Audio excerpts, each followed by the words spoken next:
And they're looking at the American system going, fuck you on that one.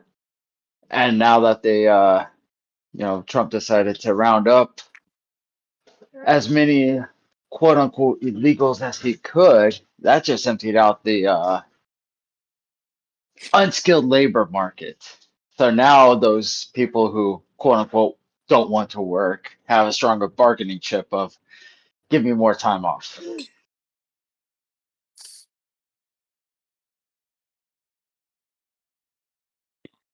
Ain't Oh, it great? jeez. Sorry. I thought I was on mute and I just belched. There, guys. Disgusting. Okay, just disgusting.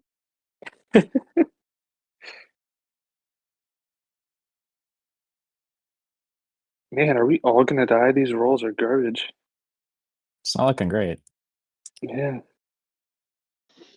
Well, I Locals have rolled a the highest with a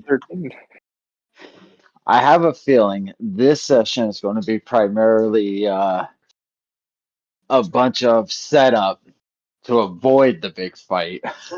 Yeah, that's basically what I thought. Like, we still have to discuss loot and then get to wherever the fuck we're supposed to go now that we have the last crystal. Like, But we we're have to rest. yeah, we've got to get some rest. We really don't know where the final battle is going to take place quite yet. So I figured this was kind of like a, it's our campfire episode before the big battle, essentially. Well, we know where Nate Rule is because he crashed into the castle and sent us flying, and he got kind of frozen there for unspecified amount of time. So once we leave the Hells, we'll probably go right back to where we were, and he'll be right there. So then we give Sean a chance to monologue because he's been so patient with us, He's earned and it. then we proceed to die.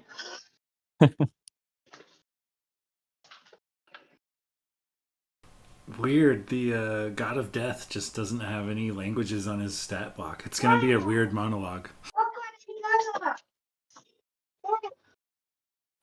Oh shit, Blade's here. Okay. Good evening, everyone.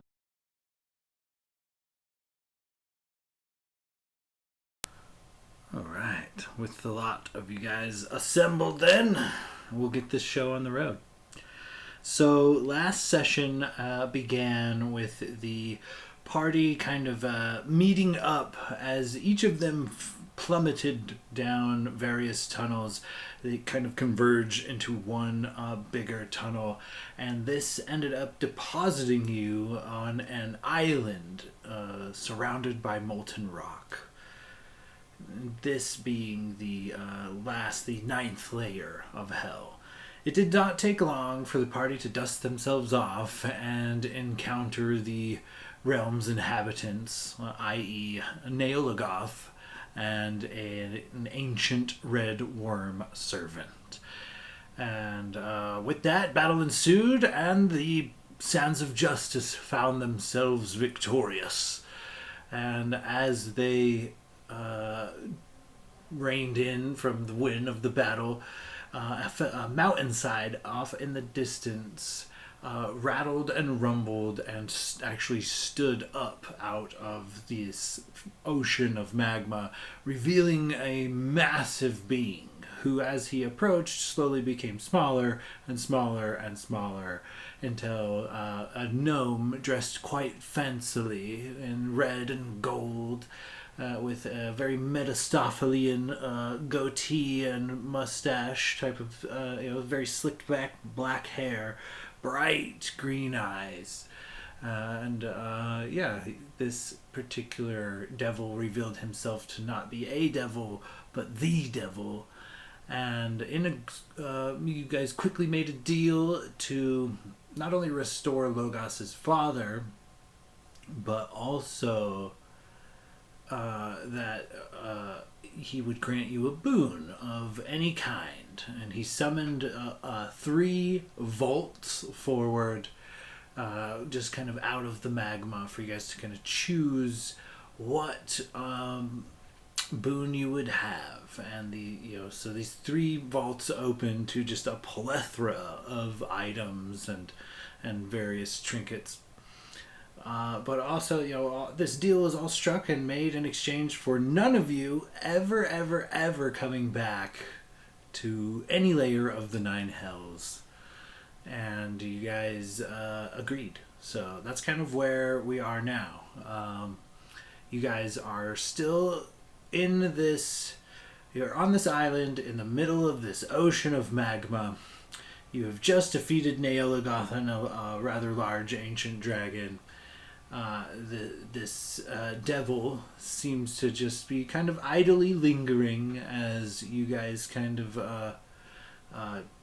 watch these first like glowing red hot cubes just seem to like float out of the magma, but as they cool they reveal themselves to be vaults and they open before you. And like I said, plethora of trinkets, all kinds of weapons and armor. So I guess here's where I would ask you guys, first of all, who has the crystal from that was also part of the deal given to you, and kind of how you proceed. Do you guys want to make an artifact with like one of these vaults is actually a forge where you can bring in your item, and these imps and various devils will tinker with the enchantments and reforge something of yours into something greater. One of these vaults is just a series of weapons and armor, and the other one is just a vault of trinkets. So, like I said last time, you guys pretty much had your pick at all of D&D, anything you could find item-wise. Or you can upgrade one of your current weapons, pieces of armor, or even trinkets, depending on what it is. So, yeah, tell me how you guys want to proceed. So I think since Locris was the one who brought up the crystal, I would assume the devil would present it to Locris, who would have taken it and thrown it at Gladier and said, "All right, do your thing."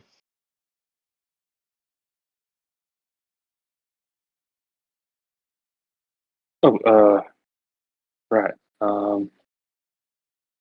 How'd I do this before? I just hit it, right? With some radiant damage. I think you just wallop it. Yeah. All right. So Clear's gonna take the crystal in one hand and the sword in the other, and just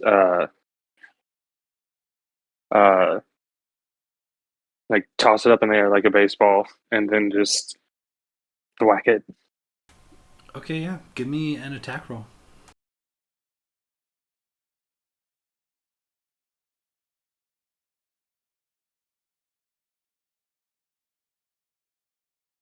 Well, first roll on the new D20, natural 1.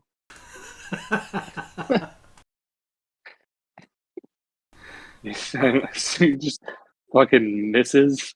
Yep. He throws his sword into a wall. You toss it up, give yourself an easy toss up, an easy softball home run, and you miss. The gem just clanks on the ground. That was intentional. Now, Gladier, you know you can't see.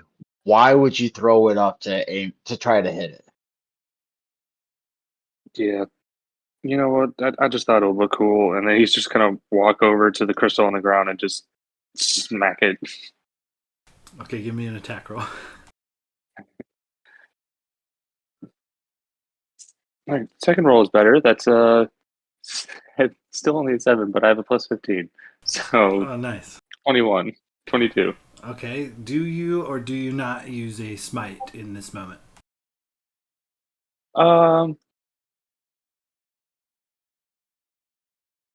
Yeah, I'll burn a level 1 spell slot to smite it. And then with that, the crystal explodes into a purplish powder, and is no more.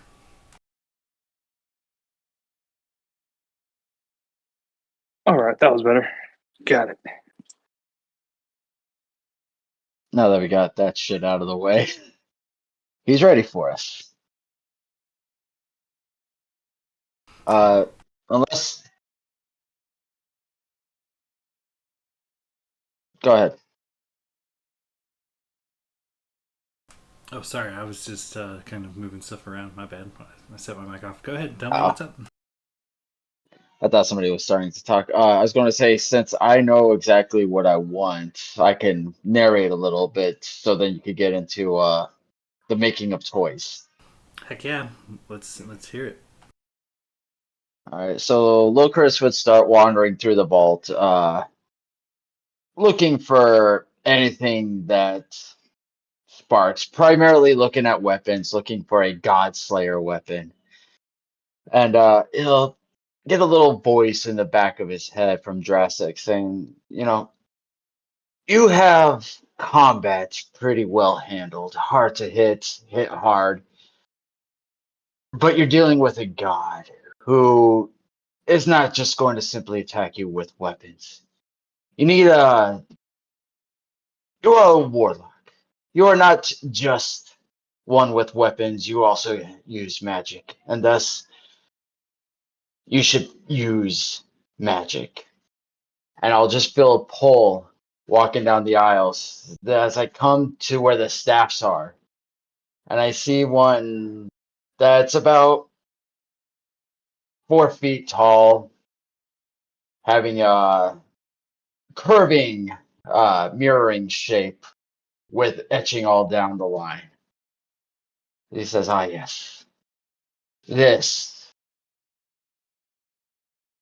created as your pact, and feel the magic within."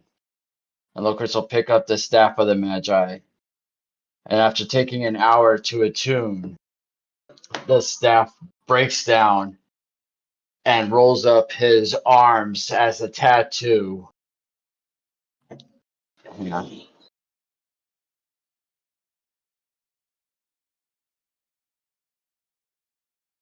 And as he calls forth the weapon again, it comes out into the Morningstar shape, but all along the shaft are 25 screaming looking skulls, which each of the eye sockets just lit up this purplish green glow. As this weapon has 50 charges, and each eye socket is a charge. At the top, a skull looks like it's screaming outward with the spikes spreading. And because I know I'll forget whenever we actually get into battle and I use the damn thing, whenever he casts, expends charges from the weapon, the lights come out from the eye sockets, floating up to the screaming mouth at the top, and shoots off from there. And whenever it absorbs a spell, it catches in that same mouth, and the colors just spread down, recoloring and lighting up the eye sockets.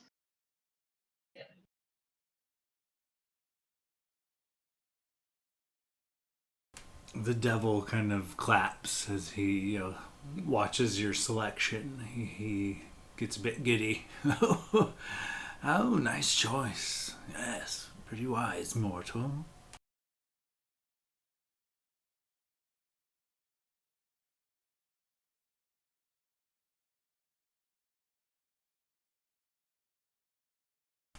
Okay, so I guess we will just kind of move down the line here.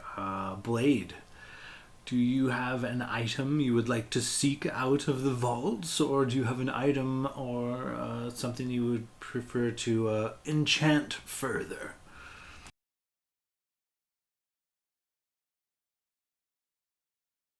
Hmm.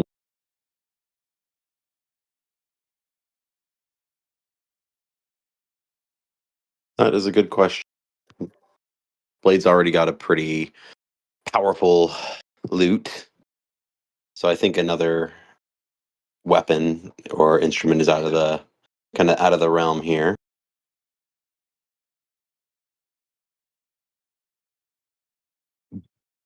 Hmm. I mean, I guess Blade might like go down and kind of like ponder I don't know, like kind of like the trinket section. He's not really much, one for armor and whatnot. He kind of likes like his nice little knickknacks and whatnot. So he might go and kind of like look down at some of the trinket.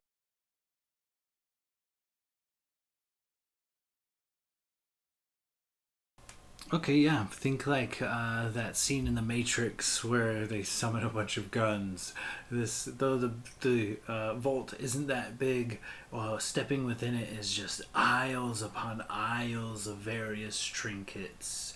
You see everything, and a lot of it comes with labels. Conveniently enough, tells you, exactly the name of the item or etc. etc. So I mean, you see a wide variety of trinkets. There are rings of protection. There are robes of flight. You see, various emeralds and gems that have various enchantments upon them. You come across, a few maybe like orbs of summoning, something, just rare, various interesting trinkets. Anything particular you're looking for? Nothing too particular. I mean, I've got pretty good stuff. But maybe as kind of Blades like looking through some of the items and all these powerful things, he comes across maybe like a pendant of some sort, or maybe just kind of like I guess maybe a pendant is the right word. Yeah, just kind of something that kind of looks old, like made of stone, kind of ancient. Maybe has some cracks on it.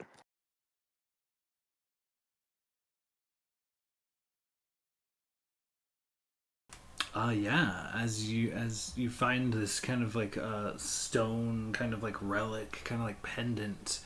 Um, it looks ancient. It hums with a powerful energy, and it is in the shape of a donkey. Ironically enough. So as he kind of like pulls it and looks at it, it's kind of like calling to him. I kind of get the feeling it's kind of like whispering to him, just saying like, "Pow." And Blade's just kind of, I mean, you know how he feels about donkeys, so he's kind of on board with it. He takes it and goes, I don't know what this even is. Kind of turns and looks to the devil, and just kind of like, seems cool. This thing looks old. Very old. Very old. It calls to you. It does it not? Interesting.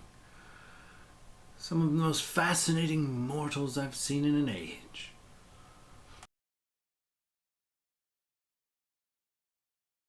So Blade, kind of like not certain about what it does, kind of takes it and it's calling him. So he puts it around his neck, and it's, yeah, just kind of like as he has it equipped and attuned, it's definitely calling to him. Okay, yeah, for sure. Gladier, what kind of upgrade or weapon or trinket or what are you looking for here? Is someone else ready? Oh, I'm okay, having yeah. last minute We'll indecisiveness. pass. We'll pass that. How about Logos? I know you're working, but what are you looking for here?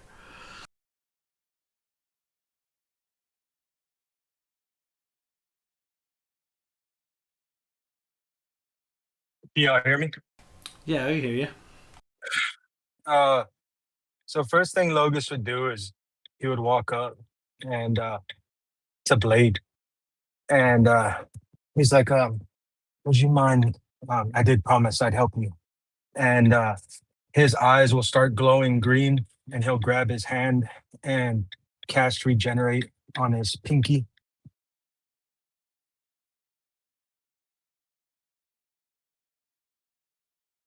And let me get this spell out. You just get some hit points back and your body part grows back as if as if normal.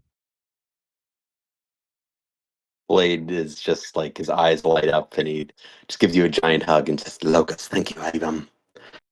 This is I use this finger a lot, a lot." As it starts to regrow and it gets like halfway, I cast You have counterspell. like I'm just kidding, but Fucking, I I counterspell your couldn't counterspell. resist. it's full on like Deadpool, where you have like a child's pinky and it like grows up from there. You also regain 48 plus 15, so I don't know if you're As hurt.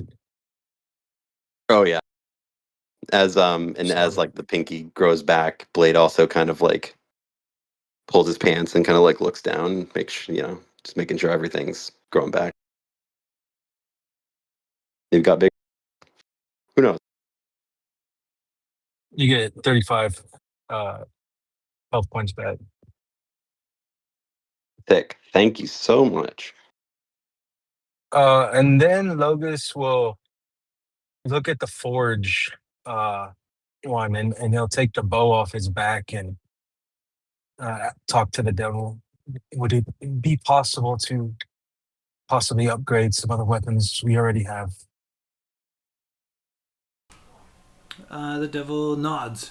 He kind of just gestures to the open forge. As you kind of peek in, there are a trio of imps that are working like a bellow, and one's working a hammer, the other's working a pair of tongs, pulling metal out of this this like furnace type of situation. But yeah, the devil just kind of gestures and nods. Oh yeah, easily done. Boys, help him out. He needs a weapon worthy of slaying a god. The imps kind of perk up and fly out of the vault, greet you, and kind of usher you into it. So, what do you want to upgrade? I will upgrade my oath bow. Okay, so if it wasn't already a +3, it is now. I didn't know if I think an oath bow's already a +3 though, isn't it? It might be a +2. I have to double check because it's only a purple, not a legendary. Okay. Well, as the imps take your bow and begin adding this molten iron to it, as a trio, as a team, they kind of meld and work the iron around the natural form of your bow, kind of using it as a frame. And as they do so, let's see here. You are going to gain, not only is it +3, you are going to gain a minor beneficial property and a major beneficial property. And I'm going to let you choose what those are, but I'm going to limit it to like a couple of choices. So we're going to start with the minor beneficial property that you gain. I'm going to let you choose one of two. So roll twice for me a D100.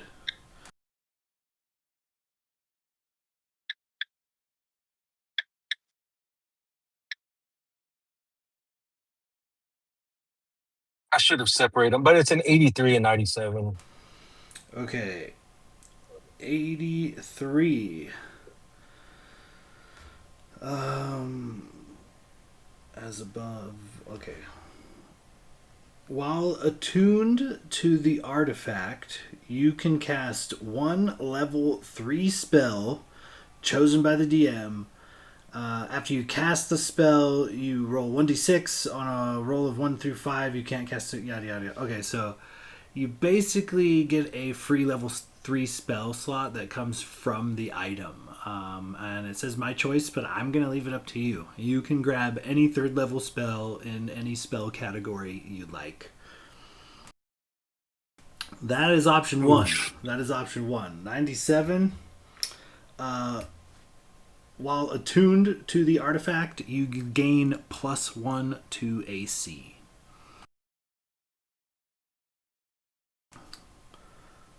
So, free 3rd level spell or attunement, or +1 to your AC.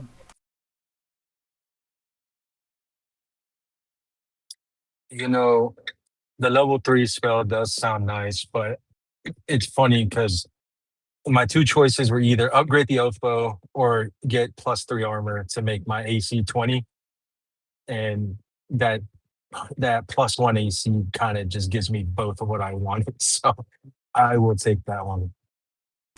Okay, perfect. And so the add that property to the properties of the oath bow. While you are tuned to this artifact, you gain a +1 bonus to armor class. Similar situation. Go ahead and roll me 2 D100s, and we will decide what major properties you are bestowed.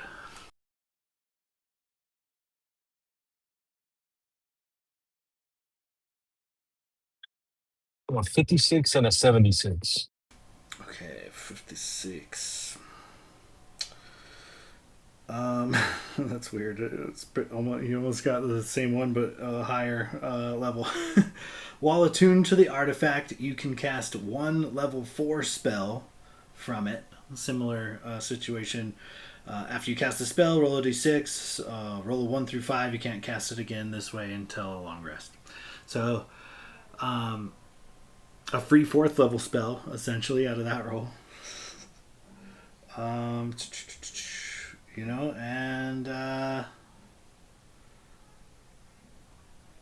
as above, except for spell is level 6. Similar, you can get a free 4th or a free 6th level spell added to the oath bow, a one-time cast for free.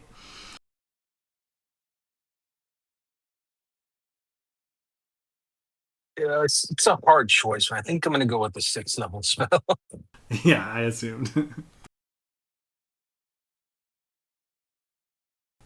All right, so as these imps kind of reforge your bow, it comes back to you sleek and black, but otherwise the same as before. It just has its color has changed.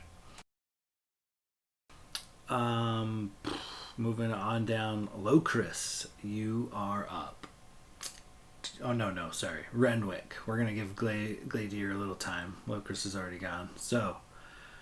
Renwick, what is your plan here? Yeah, sort of seeing what the imps did with Logos's bow. He sort of takes a long thought, he peruses and sort of runs his fingers over a few things, eyeballs a scroll of shape change, thinks about how he could have an epic kaiju battle by transforming into a dragon. Then after a long while everybody's doing their thing, he strolls back over though, and he looks at the imps, and his blade starts to form out of the center of his palm until it extends, and he grabs the handle. He says, "It's funny. I've had this since all of this started, and well, my dad gave it to me, and I figure he'd be rather honored if this became even more powerful. Actually, he might not even care. He franchised the Crooked Cock, and now he's living his midlife, single guy. Yeah, he's doing fun, but I think he'd appreciate it." And he sort of just extends it in both hands, lays the blade across his other palm, and just hands it to the imps. Okay, yeah. I'll drop the language to that in the chat in just a second there, Logo. Okay, so let's decide. First of all, if it wasn't a +3, it is now. It becomes a +3 enchantment. Let's go ahead and roll 2 D100s to determine the minor beneficial property of your Polaris. I really need to buy a D100 or D100. There's just something about it. It never comes up, but every time it does, I'm like, man, I want to roll a fucking brick across the table for something like this.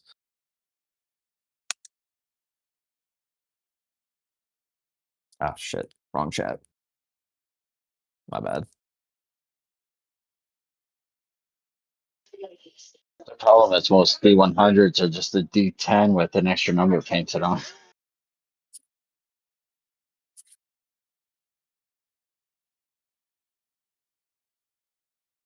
Okay, sorry. 65 and 44. Okay. 65 is pretty much nailed the same genre here. While attuned to the artifact, you can cast one level 1 spell chosen by the DM, which after you cast a spell, roll a 1d6 on a roll of 1 through 5. You can't cast it again this way until long rest. So I'm gonna say you choose that. Any first level spell from any spell category, now yours once a day from the Polaris.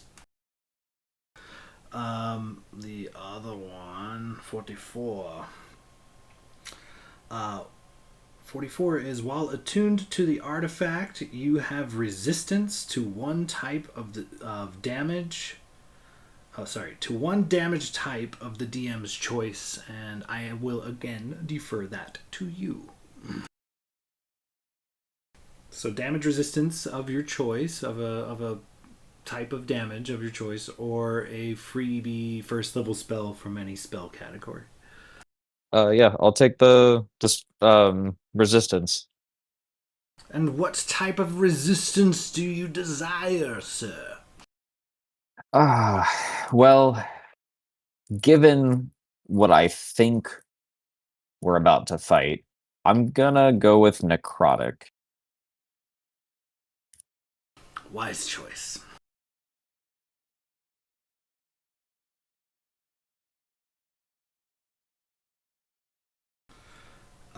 All right, so give me a couple of more D100s, and let's decide what is your major beneficial property.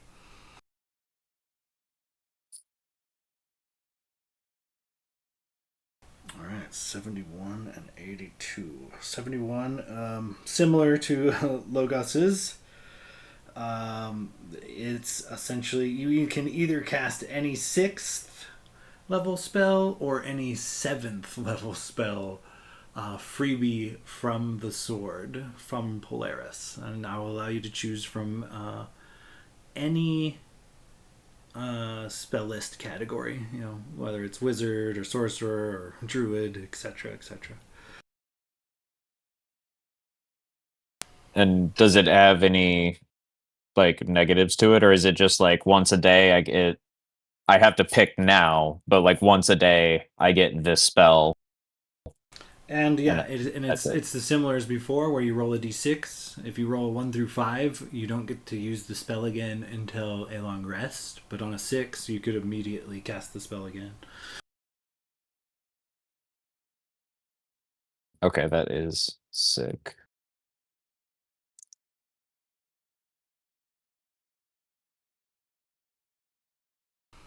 So I assume, you have your choice of 6 or 7, but most people would go 7. But Yeah, I mean, maybe there's a between the two, particular 6 you're fond of. I don't know. I am gonna peruse both just in case, but I'm most likely just going to pick a 7th level spell, and I'll let you know as soon as I figure out what I want.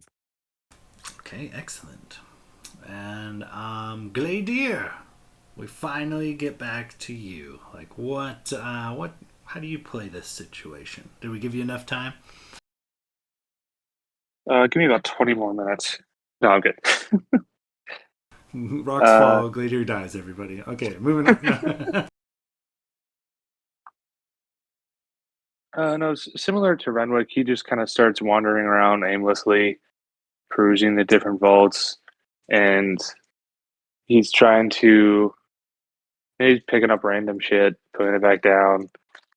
And he just kind of starts thinking, and then fidgeting with the brooch on his collarbone area, holding on his cape, and just kind of hits him. He's like, "Oh, well, shit. I mean, might as well make this something even greater than it already is.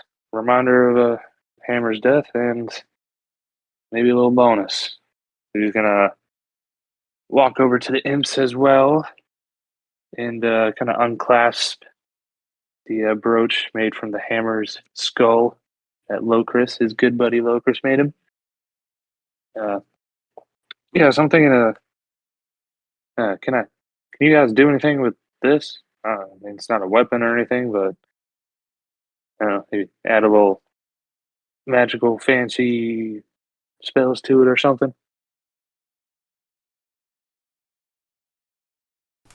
They grab it, they take a look, they inspect it, and they nod and begin covering it in this molten rock and cooling and begin the process of blacksmithing this brooch.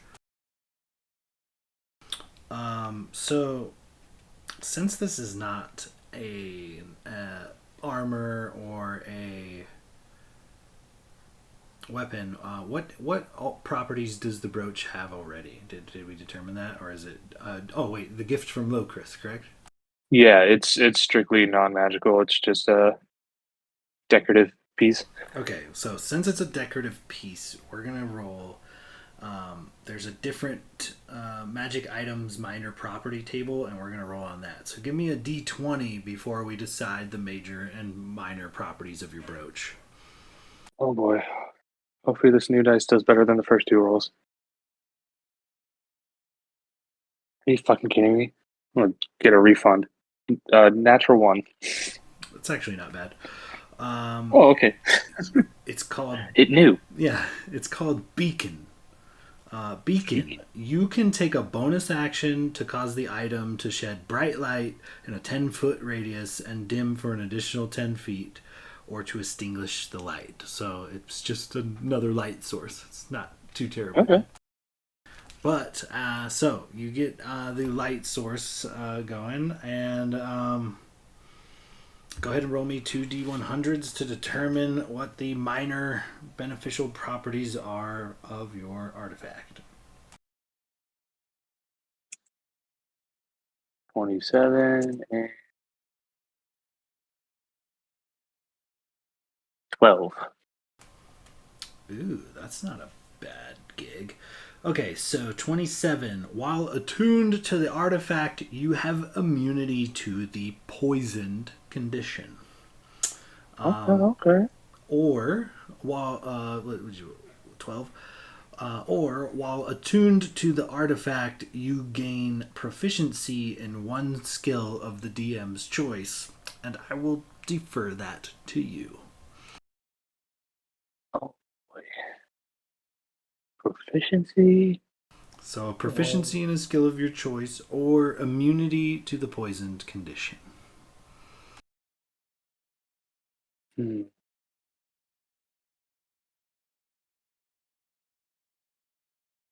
Oh, another decision. Oh my god, you could take proficiency in perception and finally fucking see. Yeah, that would make my +1 to a +7. The devil just hands him some glasses, like. That's basically what happens is he goes, somebody finds a pair of glasses, puts them on, and, oh my god, it's like a whole new world. I don't have immunity to poison Bro, yet. take the LASIK.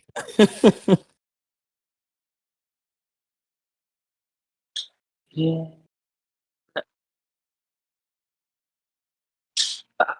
I believe with Heroes Feast. Yeah. Yeah, I Oh, was gonna yeah. say, Heroes with Feast a is little poison. metagaming. Yeah. Peter would know. We've had plenty of But then, Heroes Feast. again, after this, we're probably not gonna be around each other for I gotta be able to Gladier's see.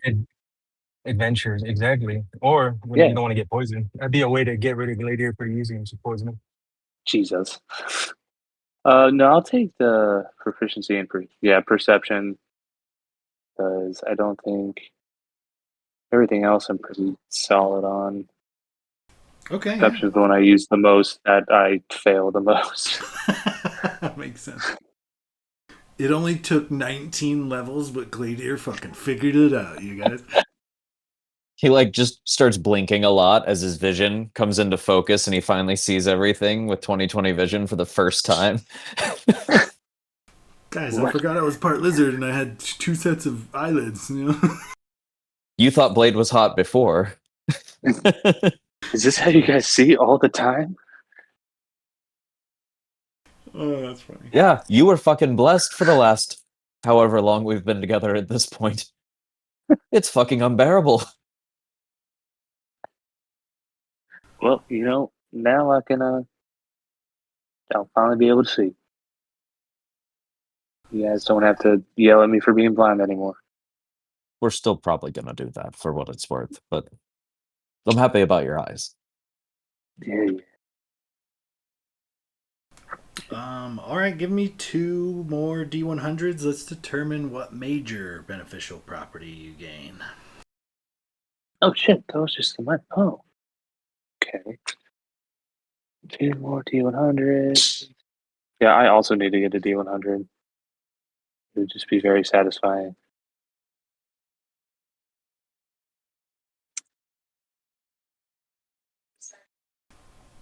$96. 57, Damn. 96. Okay, this is probably not a hard choice, but I'm gonna give it to you anyway. All y'all keep landing right in the 50s, so weird. But while attuned to this artifact, you can cast 1 level 4 spell chosen by the DM, but I'm going to defer that to you. So any 4th level spell that's out there could be yours for the low price of your soul. No. But a 96 is actually pretty banger one. While attuned to the artifact, you have immunity to the blinded, deafened, petrified, and stunned conditions. Oh shit. Yeah, and what was the first one? It was the spell. So a free level 4 spell of any kind from any category, or immunity to the blinded, deafened, petrified, and stunned conditions. Yeah, I'm gonna take that. Yeah, it's pretty banger. That was a good one. All right. So immunity to blinded, deafened, stunned, And petrified. and petrified. Blinded, deafened, stunned, petrified. Okay, yeah. Hell yeah. Nicely done. Gladiator went all the way to the house to see an optometrist, and it worked out. I cannot be blinded, and I now can see better. Amazing. They return the brooch to you, and it is now kind of more metallic in color, and it has the symbols of the 9 hells on it. It has essentially like a 666 carved in the side of this skull brooch. Hell yeah. Oh wait, do I need to attune to it, right? You said it makes it an attune? Yes, this is now an attunable item. Okay, gotcha. Alright. Well, heck yes, I need to take the approach. Sweet. I am happy with that. Alright, so I think that we got all of you. So, with your boons picked out, the devil's kind of just casually sitting on a nearby rock, inspecting his fingernails. And he looks up and says, great. So, you're welcome to rest here, if you'd like. Nothing will pester you or bother you. Great choices from all of you. The best part of being the devil is get to, sow a little bit of chaos. And it's like, I hope you guys do a good thing, but in the end, it's really kind of for me, because, first of all, you're going to go smack around a god who tried to steal one of my devil lieutenants, but, that's just kind of how I made him. So, they're always trying to usurp one another, and I guess I'm on the list too. Well, aside from that, though, I get to send you guys up there to put an ass whooping on somebody who's been tampering in my realm, so that's great. But also, some of these items are incredibly powerful, and you guys will probably use them for good, but you're mortals. But you got like a couple hundred years at the most. Eventually, these items are going to fall into the hands of your heirs or others. And eventually, humans or mortals in general are pretty weak. Somebody's going to use them for evil, and I will get them back. And it's going to be... I'm in it for the long game, fellas. So let me know if I can accommodate you in any way. You guys hungry? You need a place to stay? I got you.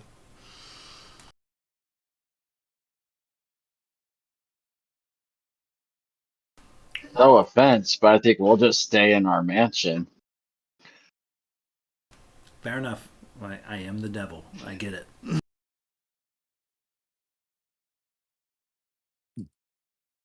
Well, I Blade, don't really know how to say this, so I suppose thank you for your hospitality. It seems very weird that we're having such a nice interaction, but well, I suppose we can get out of your hair then. And Renwick's just like finally like the adrenaline has worn off, and he's just like looking around, like, how the fuck did we get here? Like we've been through so much shit, it's absurd that like I don't know, Sean, like what's the general time frame that all of this has happened in? It hasn't, it's like a surprisingly short amount of time. Since episode 1, or like this arc, like Yeah, what? yeah. Oh, Episode 1. These arcs have been lasting at least game time about a month each. So if you cut out the time dilation, 5-6 months right in there. It's fucking insane that 6 months ago, like we all just met in some like dead end fucking desert town. And now we're literally just chilling in hell with the devil. And we're cool. we seen some shit, man.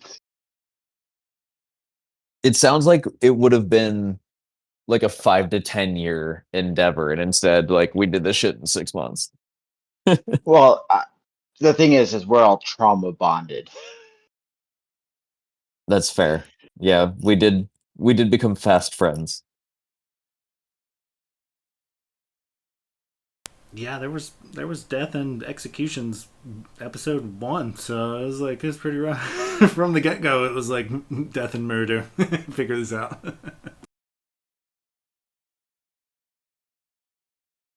Do you want to throw up the mansion there, Blade? Oh, absolutely. I'll have my servants prepare the finest rooms for us. Oh yeah, for sure. As per usual, the manor is grand. There are servants attending to each and every one of your individual needs. Cooking, cleaning, helping you organize, following you around with various toiletries, whatever you desire. So as you kind of throw up the mansion and enter, the devil just kind of nods and wanders off. He just goes off. He kind of seems to disappear after a short amount of time. But so how do you guys proceed here? Aside from gaining a long rest, is there anything in particular you guys would like to do? Are you trying to attune anything? Like, how do you prep for the next day? I assume there's probably like a hero's feast in there or something. You know what I mean? So tell me kind of how you guys proceed and prep for this upcoming battle.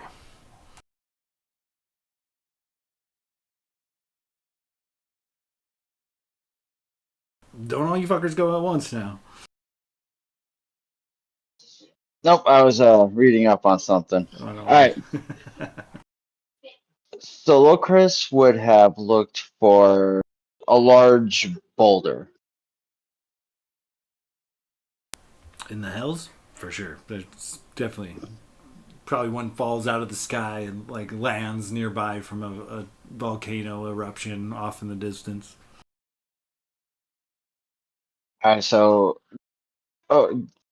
coming up to this boulder, Locris will feel down into his soul and find a new well of power. And I'm going to cast True Polymorph on this stone.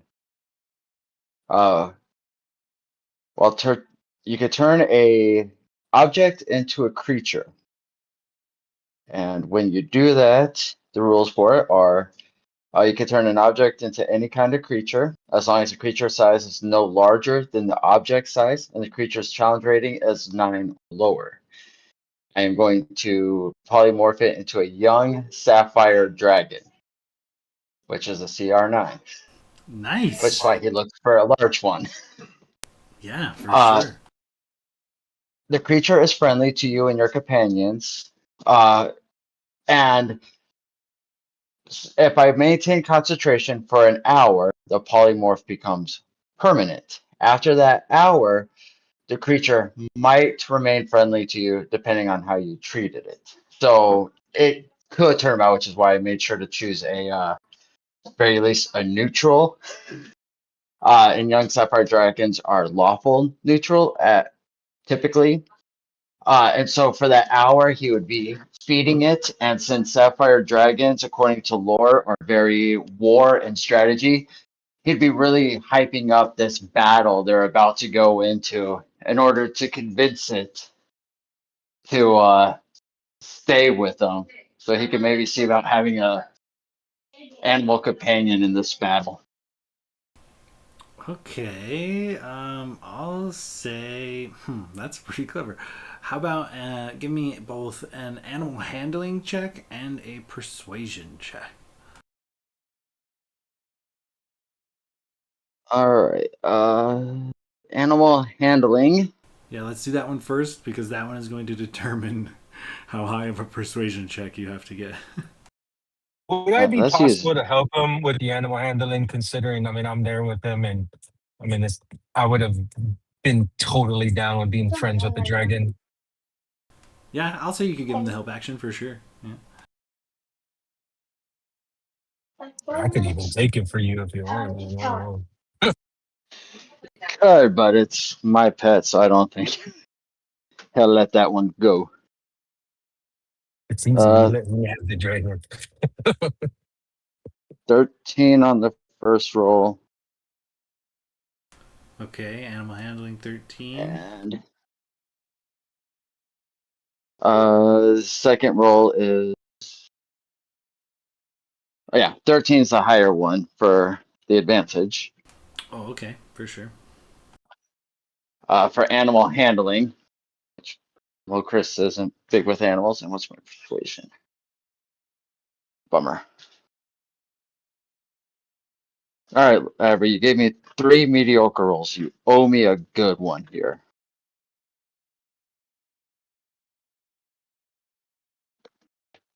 $21.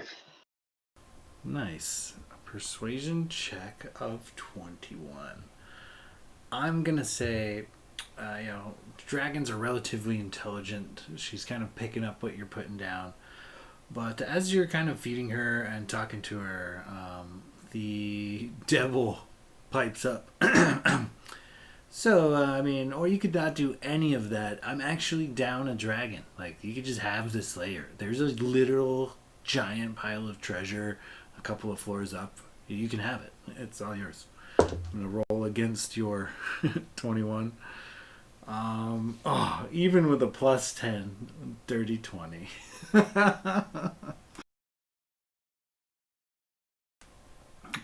The dragon seems kind of torn, but yeah, I'll say maintain concentration for an hour.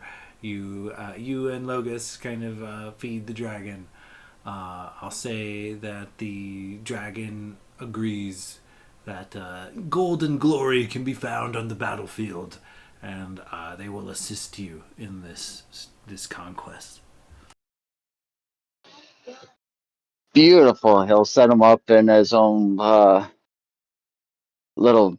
He'll go to Blade and get him to make him a little dungeon stable, so he has his own private layer in the basement.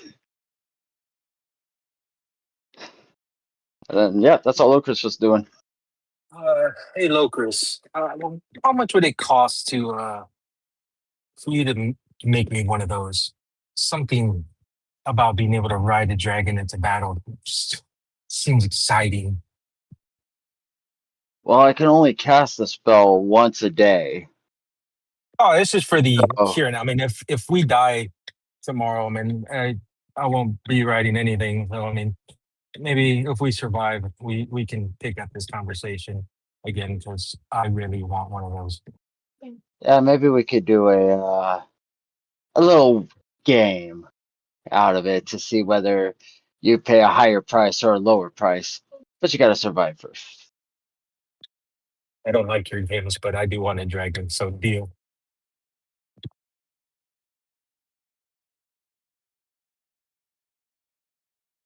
A ghostly, And a ghostly butler kind of flies by and is like, "Grey Poupon," just kind of drifts along. Logus will for sure do a hero's feast. Um, He'll just kind of, for it to be fitting, kind of pick up some stuff from everywhere that we've been. Some food that we ate at Blade's Castle, some tavern, some peanuts, some pretzels that you'd find in a tavern from Renwick's Tavern, some of the food that Locus's mother and father made us, some of Logus's berries and fruits and bread and stuff that his mother made. And I'm not really sure if he ate anything where Gladier is from, but just get some meats and stuff for Gladier, my big lizard boy. Give him some good protein for the battle.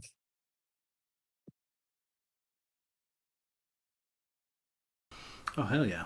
Logos hooks up a massive feast, bringing like all 5 realms of Daanal Wisech kind of together at one table, bringing dishes from every country so that you guys have been to so far, and yeah, the spread is impressive.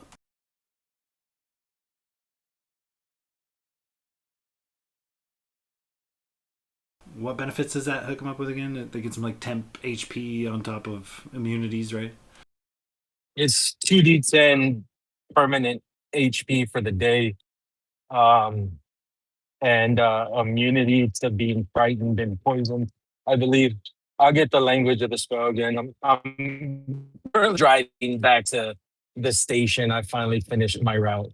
So I will get Nice. all of that in a little. If somebody wants to roll the 2d10 for me, that I would appreciate it. All right, 2d10. Who's up for it? I say Renwick. He might roll double snake eyes.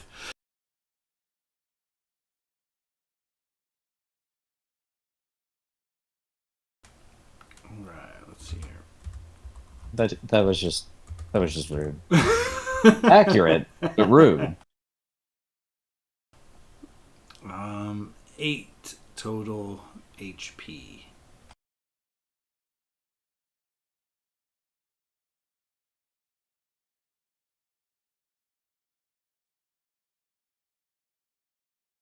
All right, so Logos is cooking a spread. Chris. Go ahead. At the dinner, Low Chris will do an inspiring leader feat, going over everything they've gone through for the past 5-6 months, so everybody can have 20 temporary hit points. Nice, nice. There's something fitting about a while back. I bought like 10 gem encrusted bowls for all my heroes feasts, and I just used my last one for this heroes feast. That's either a very telling or a bad omen of what's to come. Then I may not need any more Yeah, heroes right. feasts.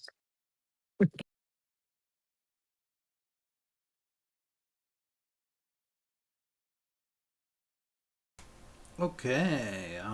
Gladier, Blade, Renwick. Anything in particular you need to do before grabbing your long rest?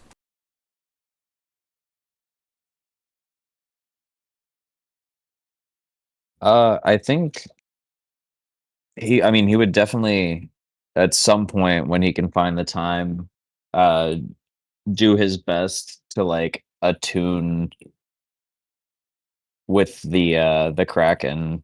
I think he kept his blindfold off like throughout this entire endeavor because he wanted the Kraken to see like the fall of Neeligoth, which he's been the Kraken's been kind of like helping protect him from and has been at war with this creature. So he's kind of proving himself in this regard.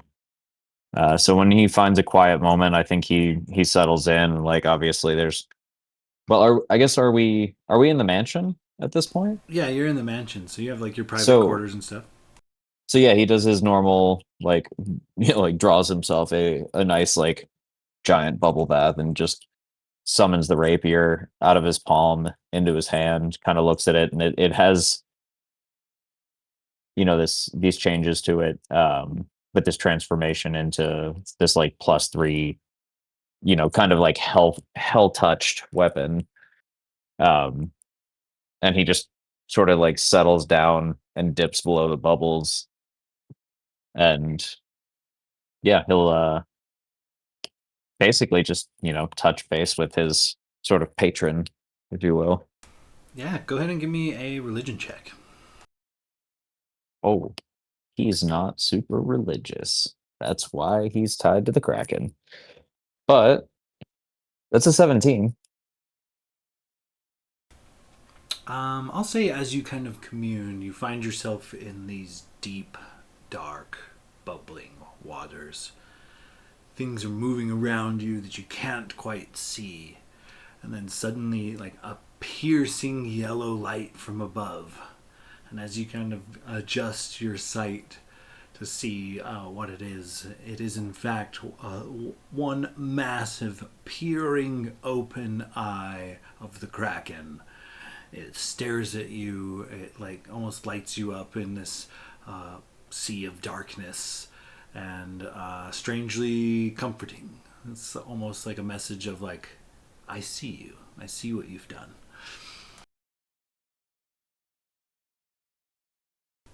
Also, still watching. I think he just sort of takes a long pause, like staring into this eye, just this intimate eye contact and this strange bond of this sort of horrible creature that is providing him the power to do good things. And quite frankly, like hasn't really asked him to do anything that, evil. He's actually been requesting, like we hunt an aboleth, we hunt a devil, we do these things. So it's like this weird, strange bond he has, and I think he takes sort of comfort in it in a way. But he just kind of confides in him and says, you've protected me this long, and well, I can't say that I'm necessarily on good terms with you. I do appreciate it, and I I know that or quite frankly, you've got my back in what's coming. You saw all that, and you know what we're up against. Something tells me that I'm pretty important to you at this point. Not that I'm your only eye in the world. So maybe keep your gaze on me for this next bit, because I'm gonna need it. Go ahead and give me a persuasion check, Renwick.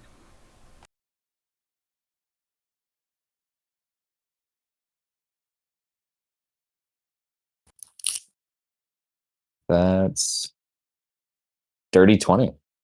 Ooh, nice, nice. Okay, yeah. You get a feeling of affirmation. The eye closes and the giant being moves on through the dark abyss. But before it goes, you get a sense of almost peace, almost protection. It basically silently agrees. Yes, I will protect you.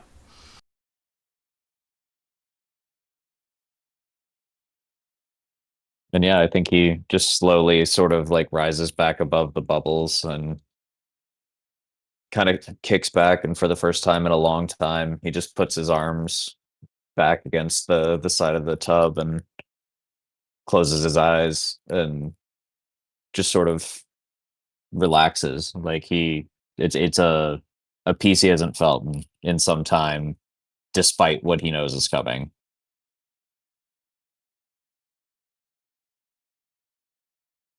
Nice, nice. All right, Gladier. Any in particular rituals or anything you'd like to do prior to gaining that long rest?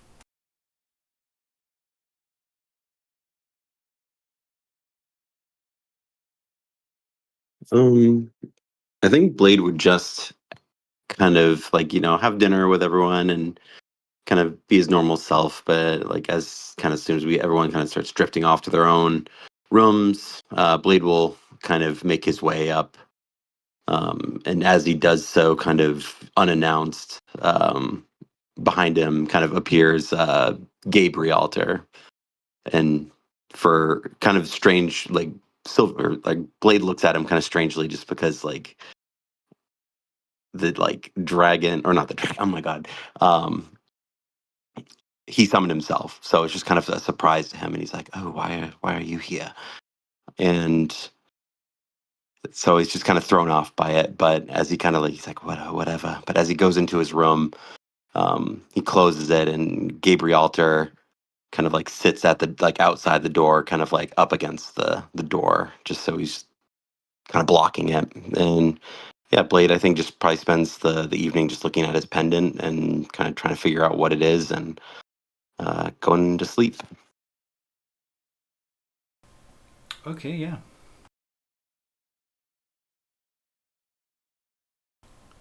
Oh, let me shoot you a PM real quick, and yeah, you find your way to a peaceful night of sleep.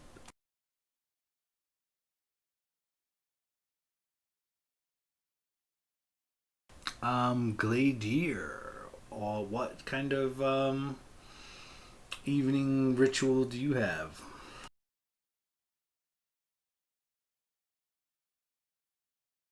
Man. Yeah, I think he would kind of hang out with everyone until, have the hero's feast and listen to Loksh's speech. And they just enjoy the time with his friends, because he knows some shit's about to go down. So he's, enjoying the moments while he can. Yeah, then I think he would probably be the last one to turn in, wait till everyone else goes to bed. And then he'll head up to his own room. He'll pull out his the portrait that he's been carrying around since the like episode 3, session 3, that his adoptive family or sister made for them. She painted like after we defeated all the people, and God, I can't even remember the fucking name. It's been that long. The name of the city where Gladiator is from that I should know, or not where he's from, but where we all met. Oh, Hot Mom. Hot Mom, yeah, that's what it was. She like drew or painted like a portrait of Stands of Justice. And so he kind of like takes that out, maybe puts it on the side table, kind of gazes at it, thinks back of the past 6 months that have felt like years. And then I think he will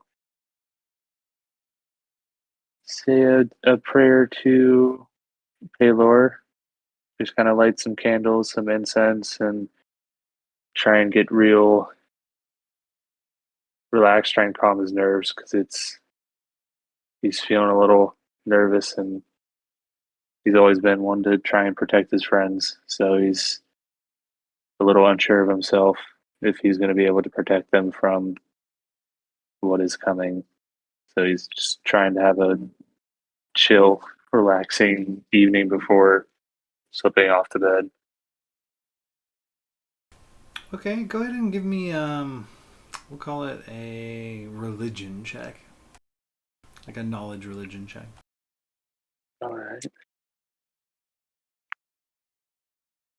I'm not using this die. This is not done well for me. Going back to my Good old faithful.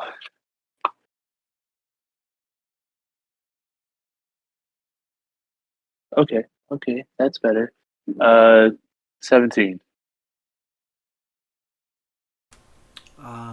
With 17, I'll say, as you kind of, rest and relax, maybe you're do a little almost like a meditative state prior to sleeping, but as you kind of just recuperate, and relax, the smell of the incense and the symbol of Pelor nearby, something just resonates in your mind's eye. And you swear you feel like the sun come out. Though your eyes are closed, like you feel like you're laying in the sunshine briefly. You can almost smell like a rich meadow. And as quick as it comes, it goes. But you definitely feel as if something somewhere kind of sees you, hears you, and cares. Yeah, I think he gets real kind of, feels that warmth for a moment because there's a long period of time before the Sands of Justice, between his family dying and him meeting the Sands of Justice, or even after meeting the Sands of Justice,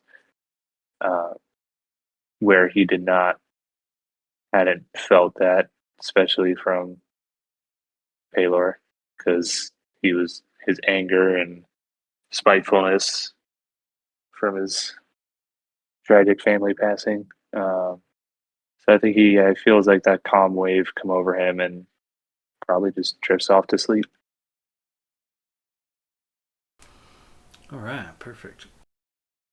So, as a lot of you claim your long rest and awake in the morning, various ghostly butlers tending to your needs, bringing you coffee or foods or toiletries or whatever it is your heart desires. How do you guys proceed from here? Reconvene in we'll call it the foyer of this manor. Tell me how you proceed.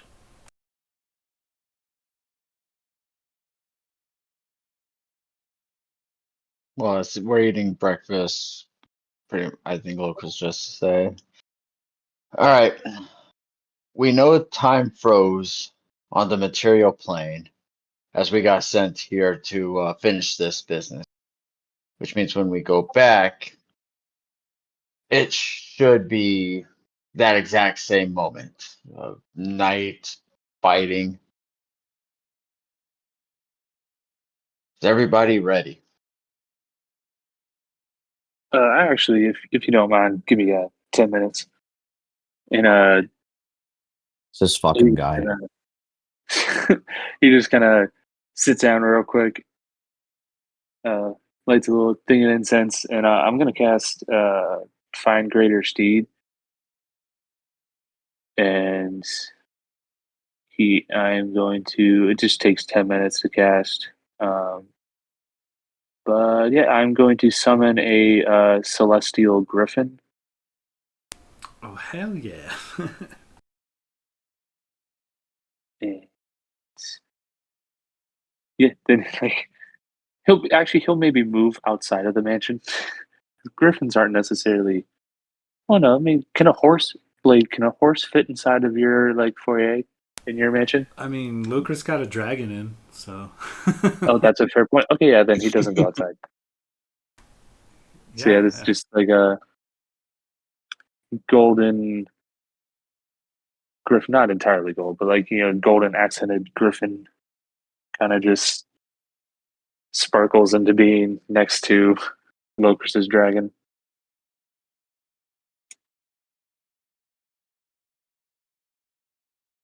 All right, now I'm ready.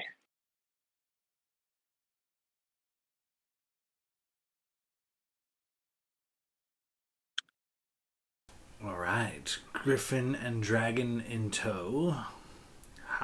You guys proceed, I assume?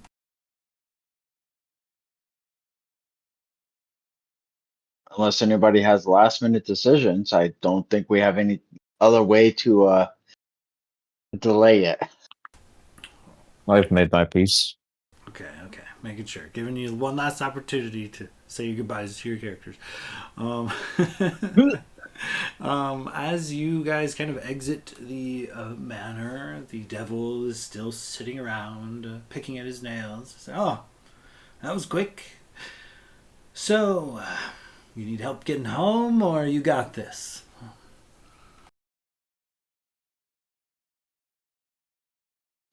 Do we have this? Well, to save us resources, why don't you give us the Uber back to the surface? Alrighty. Remember, never return. He claps his hands, and just the chunk of island you guys are standing on rockets upward at almost a sickening speed. You guys' knees kind of shake as you are propelled upward like a rocket, and the layers of hell above you all seem to part upon your approach. All the demons and devils give you a wide girth. And you rocket through all of the hells, up and up and up, and just at an incredible speed. And finally, you come to a stop. And standing just outside of this platform of stone, a red swirling portal, and inside you can see the ruins of the castle. A giant orb, something resembling like a pearl, hovering 50, maybe 60 feet above the castle ruins. And and one by one, you guys make your way through the portal back to the material plane.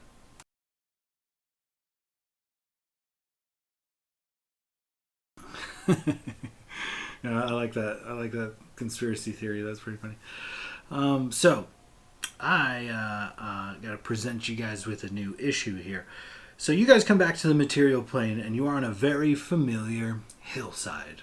It's the same hillside Zeriotal swept you away to after briefly freezing time and seeing to your rescue. Now, a couple of miles ahead of you, you see this giant pearl that hovers above the ruins of the king's city. And it is not hard to tell that it is slowly, looks like it's slowly rising. But not only that, you see in a radius around this this giant orb in the sky, there are several archways that looked to be constructed from the nearby debris. And there are a dozen total, around it, similar to like numbers on a clock, with the glowing floating orb at the center.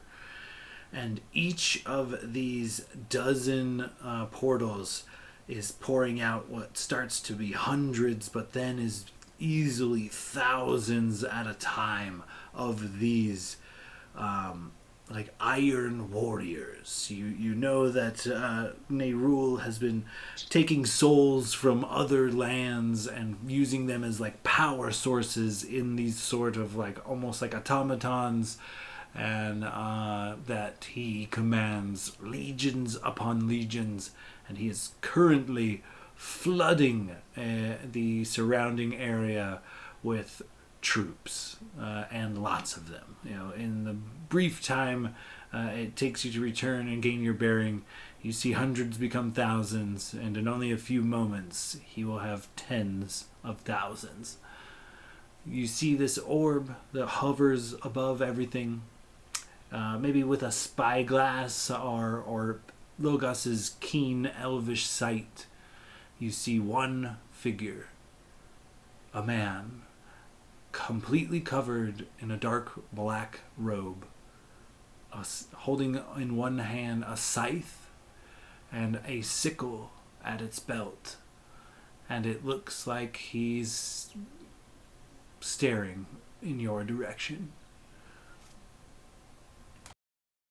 So you have a couple of miles that you need to travel. So you have a brief moment to kind of figure this out. The surrounding area is becoming overly occupied with enemy combatants, and the orb is at this point somewhere between 50 and 100 feet in the sky. So, how do you guys kind of move forward from here? You can see clearly that what you believe to be Nerul is standing at the top of this orb.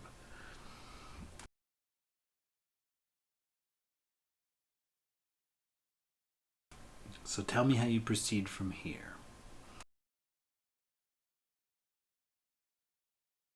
Well, do we want to fly at him? Does anybody have invitation to a party, or maybe he'll come out? Shit. Um, How high up did you say he was? We'll say it's between 50 and 100. We'll call it 75 feet. The orb hovers 75 feet above the rubble of the once castle. And how far away is he? A couple of miles at this point. Would be cool. I was gonna say I'm a good shooter, but not a couple miles away good.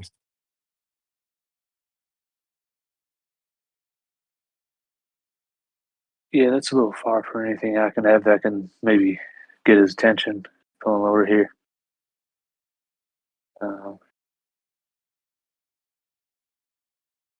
And yeah, no, 30 feet is a range on that. I was like, I had compelled duel, but that's a level 1 spell with 30 feet of range.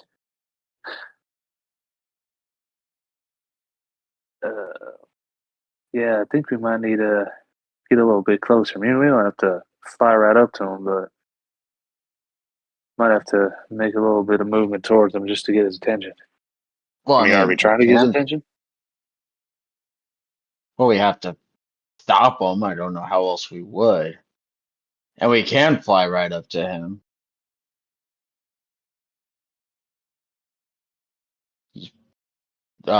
Renwick and Blade can ride Gary Alter. Logus can wild shape into a bird. And you and I can hop on the back of the dragon here. I got my griffin too. Or you ride on your own then, damn. I'm gonna be honest, I'd kind of like to ride on the dragon. You know, if it's the last thing I'm probably gonna take a ride on, it'd be pretty fucking cool. Well, the seat I opened up. would like to. I'd like to ride on the dragon. My arrows from a distance like that would be pretty cool. Too bad I called shotgun. The dragon just kind of shudders and looks at Chris. I mean, you're cool, man, but I didn't know this was going to involve your friends.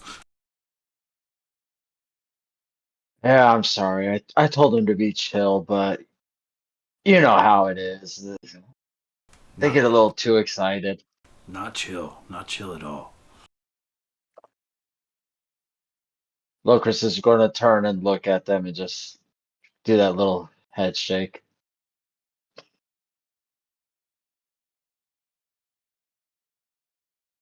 All right, but roll is that the animal plan we want to handling. use? I want the dragon to think I'm chill. I'll roll animal handling. Go ahead and Bro, that's offensive. give me a persuasion check instead.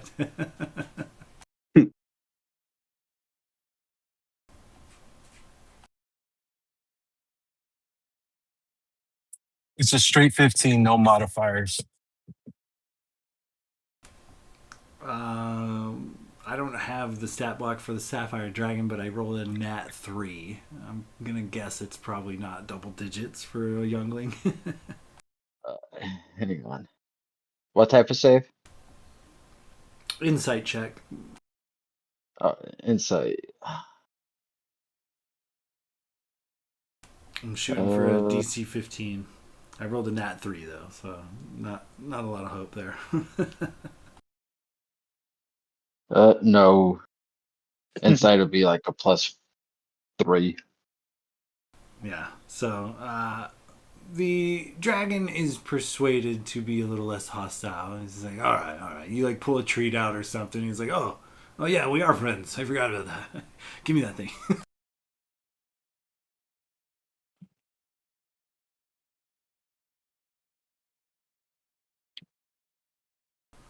All right. So is the plan fly up to Nerul to engage? Tell me the plan.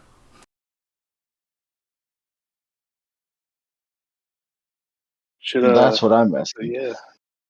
Do we all go front and center? I mean, can any of you possibly sneak around maybe behind them or something? Oh, Logus, what's that tree Uber you have?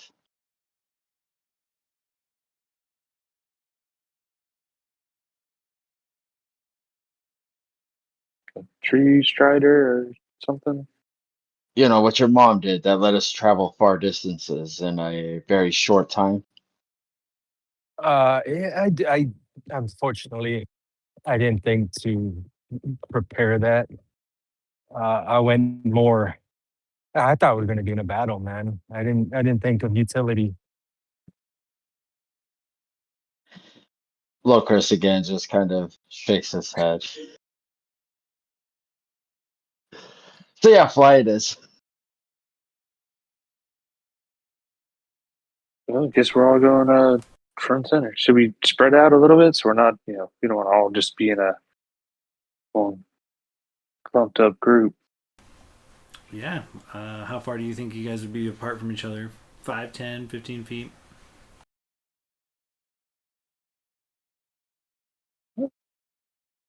I would think we would almost Yeah. have to be at least 10 feet apart to really get Well, at it. yeah, and you're flying a big ass dragon with a wingspan too. So like, Yeah. Well, it's large. It's not a gigantic. I mean, oh yeah, it's the same but size as a griffin. but it probably still has a Yeah. decent wingspan. Yeah, so maybe like 15, 20 feet in between us. 15, so you have access to spells and abilities. True. Yeah. Oh, yeah. So yeah, Glader would just hop up on his griffin, pull out his sword and his shield. Okay, so just to clarify, Renwick is also riding dragon. What? How? I will let Renwick and Logus figure out who's riding bitch. Oh, I'm gonna say Logos already sweet talked the dragon a little bit. Renwick, you want to try beat a persuasion score? Why not? Oh, let me just confirm. I might have something for this.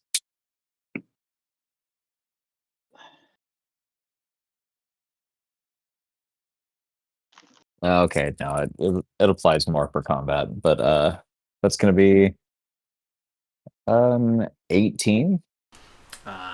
Not quite. Unfortunately, the dragon seems a little more friendly with Logos than you for whatever reason. Maybe because Logos and Locris teamed it together, kind of in a way. But yeah, alas, sorry. He allows Logos to mount him. Does that mean I'm Oh, off the dragon or I'm just riding bitch? actually, I can. I just checked. I do have the tree thing. So I mean, if that's what we want to do, I can get us close. My bad. I'm gonna say the dragon is not an adult. It could probably carry 2, but that's about its weight limit. You will have to ride with either Gladier or Blade, or do the tree stride thing, whatever. Yeah, if you could tree stride us those miles so we could get right under him and get into combat without having to cross a field while being attacked by thousands of tens of thousands of enemies. Well, here's the downside. Tree stride is only 500 feet. I meant the one your mom had that sent us across the country. Well, I think you're thinking of transport via plants, and that's what I have. So let's get in this tree, and he'll just fucking open up a portal and like into the tree. He did a actually it's transport via plants, not tree trade. Yeah, I will say this though: you have you're on a nearby hillside. You can see the battlefield pretty well. The impact meteor pretty much destroyed everything in the immediate vicinity. You're not going to be able to. There's not like living trees in the area, and it was in the middle of a city, so like there might have been a few trees that you could have chose from, but pretty much devastation at this point. Is no living plant life. In fact, passive perception in the 30s, since you're like a demigod, you would realize that a certain area around where this orb is, things look to be dying and quickly. All of the like grass in the general vicinity is black. All right, then let Flight of the Valkyries start playing. Let's take to the skies. Well, it doesn't have to be a tree per se. It can just be a large bush. Is there a large bush still? Not living. Totally bushless city. Does Gladier have a large bush? I don't have hair. Not anymore. Now that we're close to the orb. Silky smooth down there, are we? Well, it's probably more rough and scaly. I mean, you might not have hair, but is it just like a few extra scales than the rest of you? Yeah, I've literally never thought about that. You have now, and you're welcome.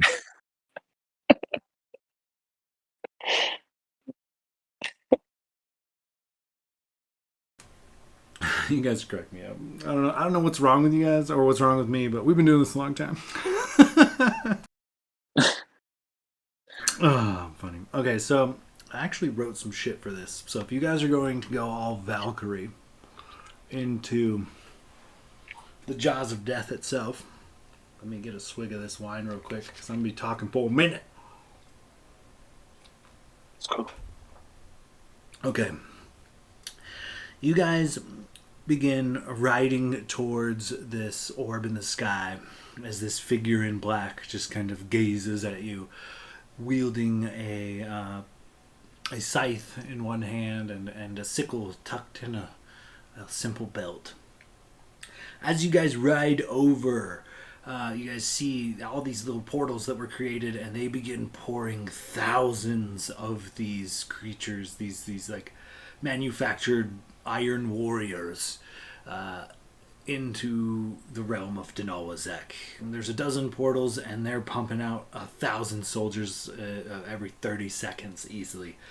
So what is a few thousand when you initially arrive becomes tens of thousands as you approach. So, as you're flying over these armies, a twisting, crackling bolt of golden lightning strikes the battlefield. A blast so intense, hundreds of Nerul's iron-made soldiers are displaced or destroyed outright. When the dust settles, a beacon of hope. Glittering in the golden armor on the battlefield, a battalion of golden dragonborn knights, at least 1,000 strong. At its lead, Valinor. Draped in a Gethmara flag, his armor golden beneath it. He calls out to the soldiers as you guys fly by overhead.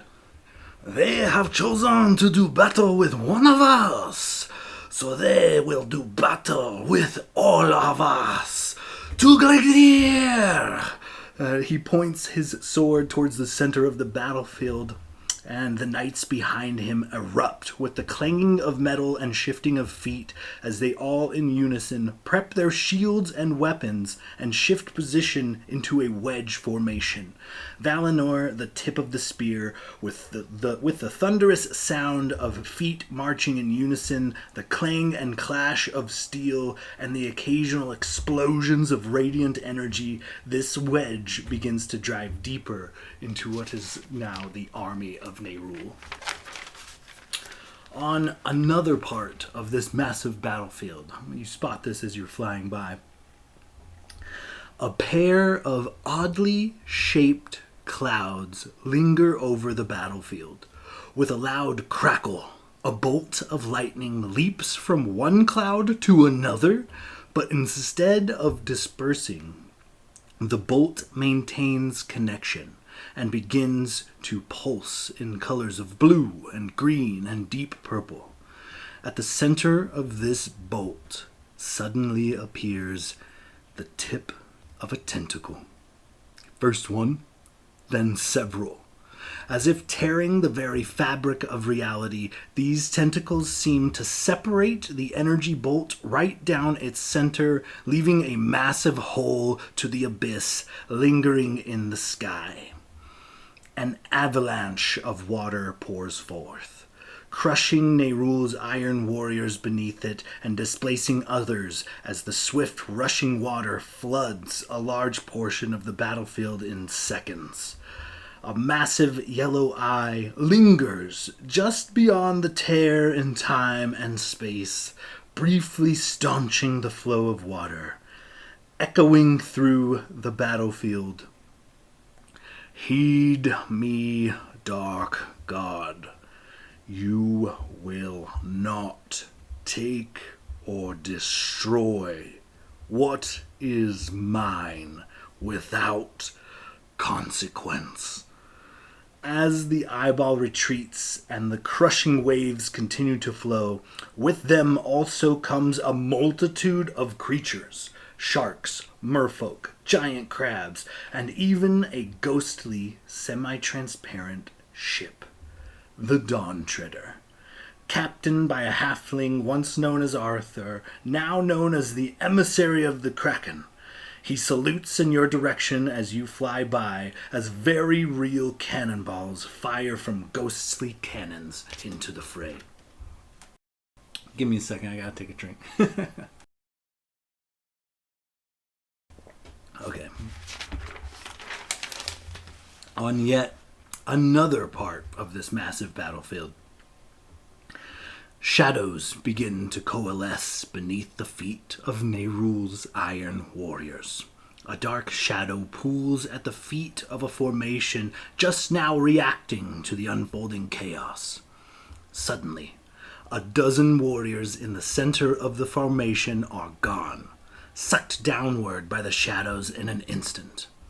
In their place, rising from the shadows, a dark humanoid silhouette.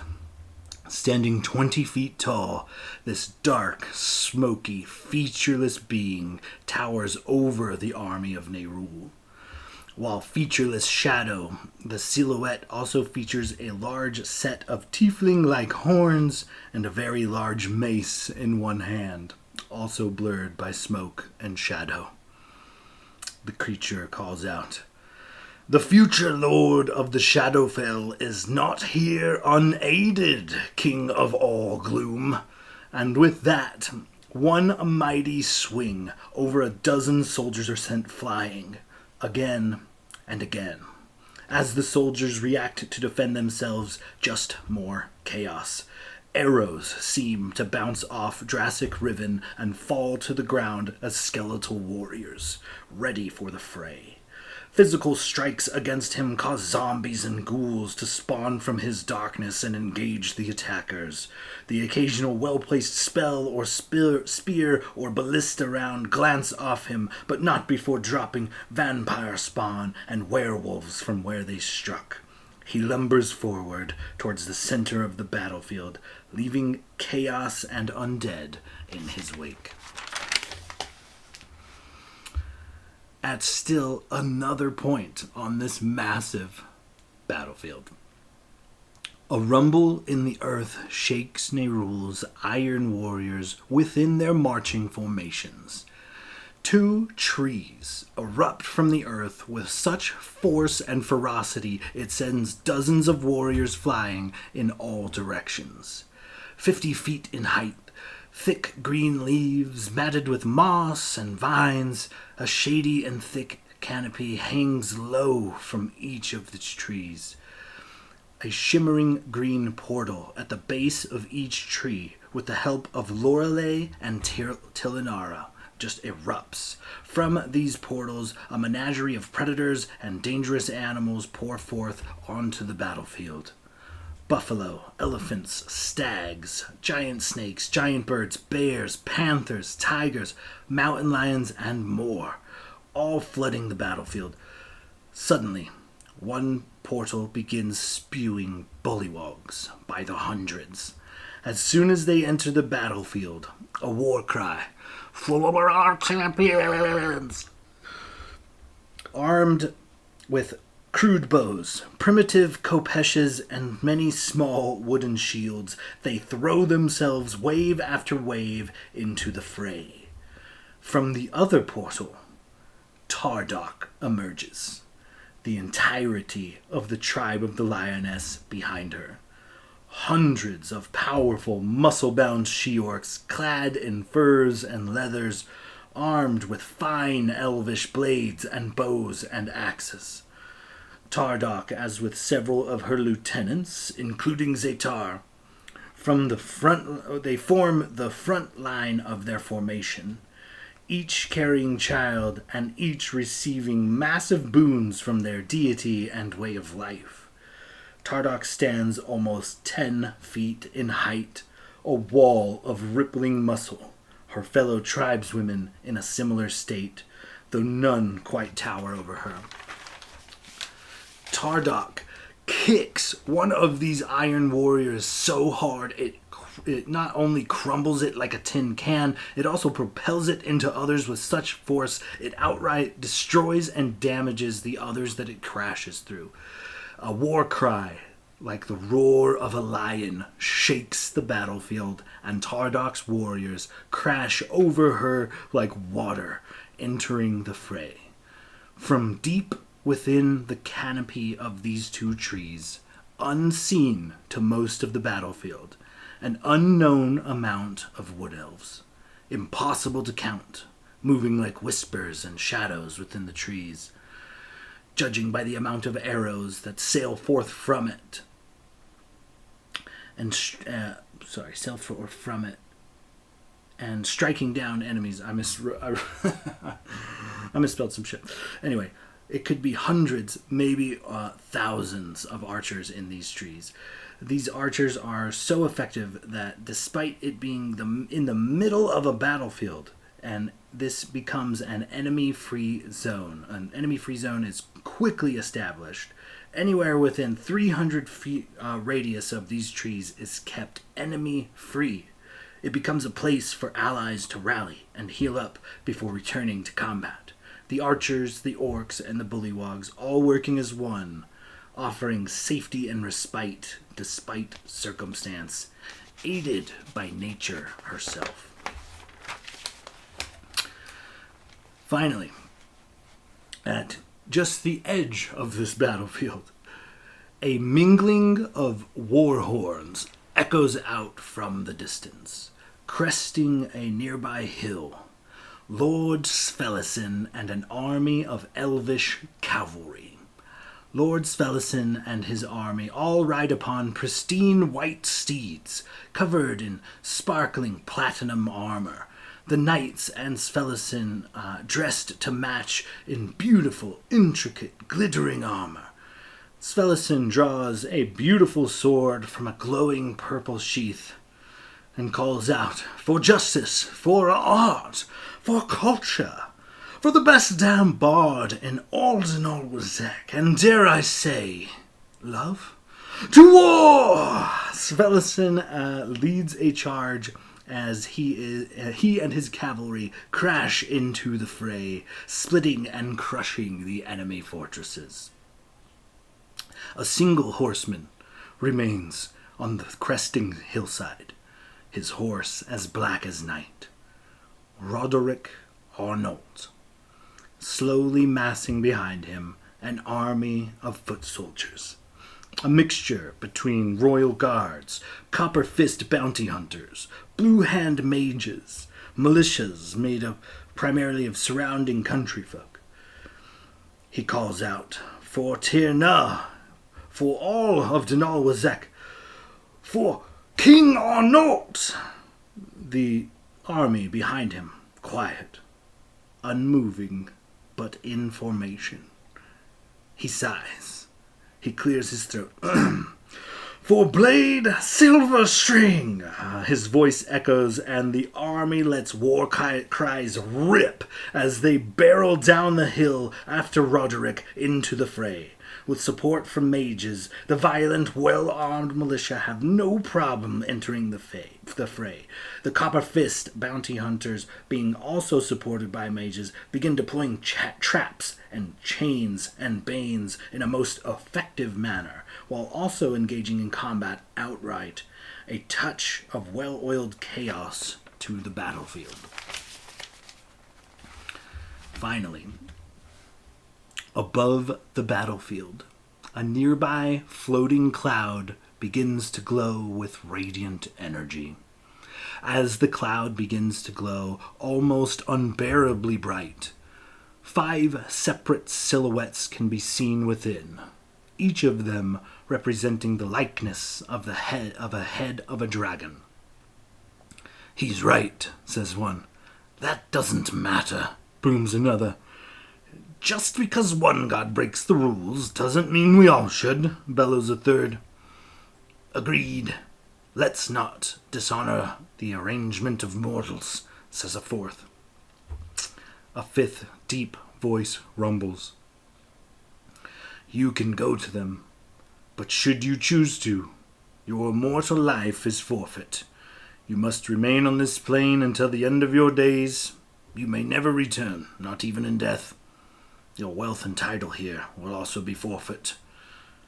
No sooner do the words come out of his mouth than the glowing cloud shatters like a stained glass window. A sizable, ancient copper dragon plummets from the sky, bearing his claws and fangs. It lands with a thud and immediately begins lashing out at its enemies. Claws, wings, and a massive tail all become highly effective, well-tuned weapons as the dragon lashes out in a frenzy. A beam of fire rips through the battlefield, leaving nothing but smelted corpses in its wake. Zeriotol Yaxilius then snatches several iron warriors in his maw and begins to shake them so violently they begin to lose parts. Frenzied, acting more like a rabid-cornered animal, you'd swear you make eye contact for just a moment, and he winks.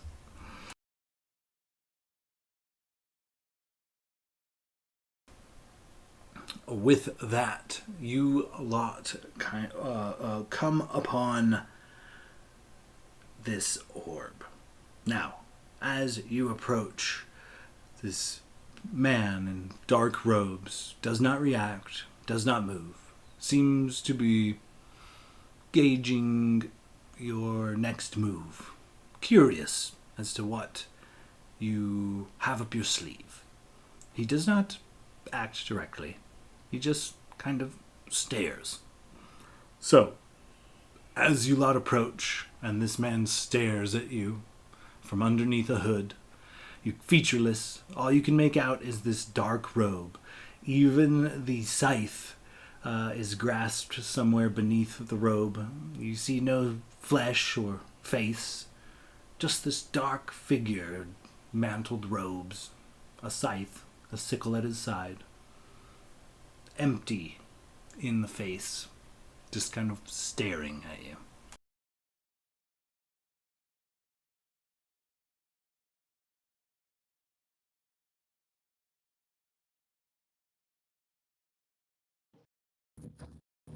I'm a little in shock, if I'm honest. That was so fucking epic. Yeah, it was. Yeah. Ooh. Dude, all of the callbacks, my fucking heart, it hurts, it aches. So many good memories. Yeah, I think we just got to pick it up next week so I can stop crying and we'll pick it back up.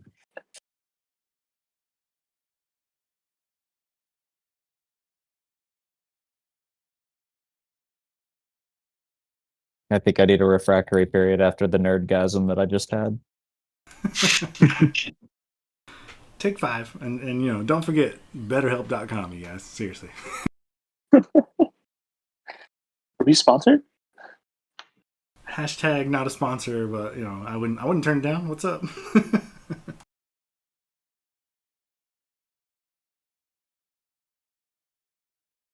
So it's essentially your move. You guys fly up on this being. He does not react. He continues to stare, possibly not even at you, maybe through you, in your general direction. When we get within 100 feet, Locris is going to aim out his Morning Star and launch a 7th level fireball from the Staff of the Magi, basically. 7 charges. Oh, hell yeah. And when he drops that, Renwick just kind of looks over and nods, and he starts to form his rapier out of his palm and like grips the handle as it like fully extends, and he points it forward and just sends a barrage of magic missiles as well at a 7th level. It's Nice. for flavor sake. I have a wand, but it's cooler with the rapier. Okay, yeah.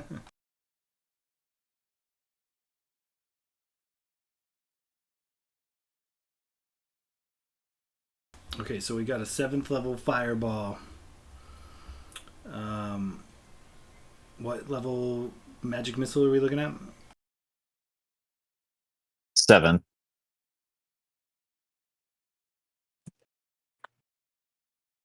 Okay, yeah, shit. I'm gonna say that's probably a pass on the what is it, a deck save for the fireball? Yes. Yeah, that's it's in the mid 20s, 25. It saves, but it is still half damage. Okay, so half damage, and then yeah, go ahead and roll out some damage for that magic missile there. Like, you guys are essentially getting a surprise round. I'm gonna let all of you take an action prior to rolling initiative. So, Chris and Renwick have already taken actions. Who's next? So, 48 fire damage, half to 20. Okay, 24, got it.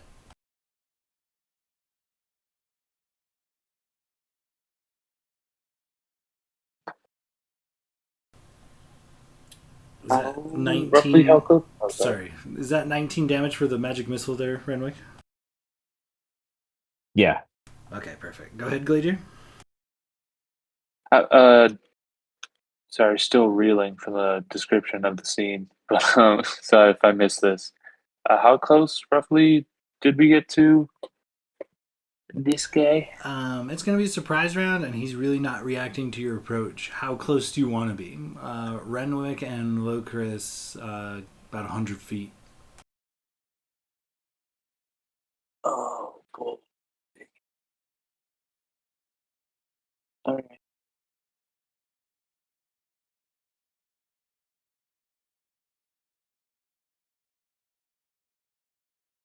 Also, Renwick, would you prefer to ride with Blade or Gladier? Between the two, we have a history. I'm gonna have to ride with Blade. He's carried me through a lot, and also Gladier has a tendency to get a little bit more up and a little closer for comfort. So Yeah, it's probably safer for you to be with Blade. like I'd like to survive more than 2 rounds of this combat. So at least give me a chance. Yeah, I'll fly a little bit further ahead. Speaking of me getting too close for comfort, I want to try and get within 60 feet of doing Nayrule. Fuck, what if it's just his champion? Yeah, Oh, yeah. right. Yeah, so I'll get within 60 feet. And then I'm going to cast Flame Strike, which is a vertical column of divine fire roars down from the heavens in the location you specify. Each creature in a 10-foot radius, 40-foot high cylinder centered on a point within range must make a dexterity saving throw. Creature takes 46 fire and 46 radiant damage on a failed, or half as much on a successful one.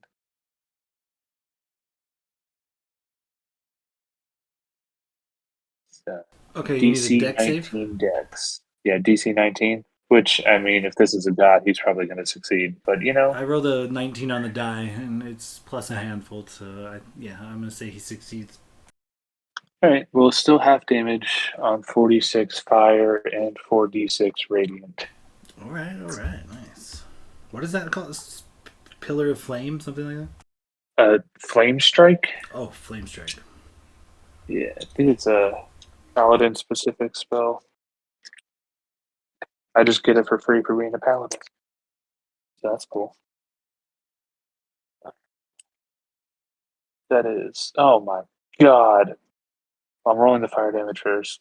1, 2, 4, 9. 9 fire damage cut in half. 4. Jeez. And that's a little better. 10, 15 radiant damage cut in half. So 7. So 4 fire, 7 radiant damage. And pitiful little flames just poof up at his feet. All right. Not bad, not bad. So I would move back a little bit closer to the group, but still maybe be like 20 feet in front of them. So just move a smidgen back. And my Griffin has 80-foot flight speed. Okay, So yeah, you could do that. Yeah. And are we doing like a full turn or just like one act, like action? I'm gonna give everybody like an action, unless Okay. I guess I'm gonna give everybody like an action. Yeah, no, fair enough. All right, yeah. Okay, That is my thingy. let's see. We got Blade and Logos. Which way you guys going? Real quick, yeah. going in, Logos or Locris would have had the dragon send out a high pitched, inaudible sound. So in a 30-foot cone, making sure to hit only the guy. So I need a DC 17 Constitution saving throw. Oof. Well, I mean, I don't add modifiers to ones, so 1 is a fail. But even with his rolling a 1, I would have passed that. But no, I'm gonna say he fails that one. Okay, in that case, he'll take 34 points of thunder damage and is incapacitated for 1 round. I'm gonna say yes to the damage, immune to being incapacitated. Noted.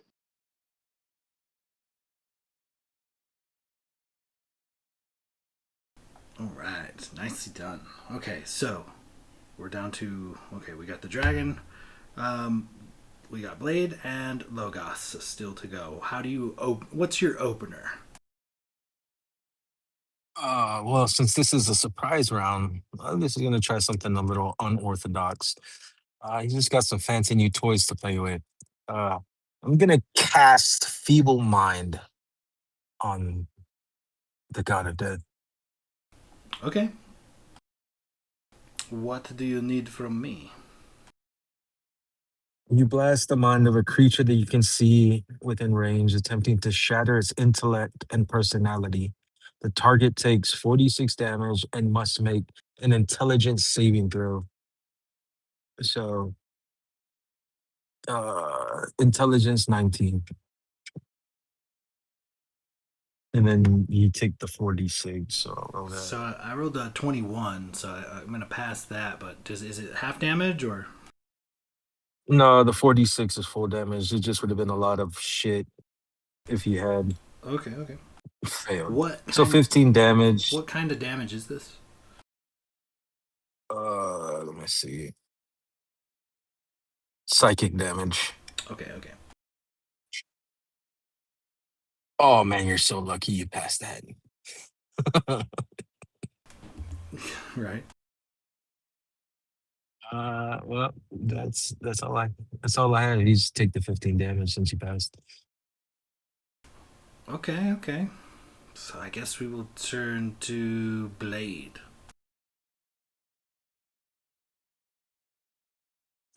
Yeah, I think Blade would fly up, keeping ways back from Gladier. And probably, I mean, just to be honest, just crack off a synaptic static, I think, on him.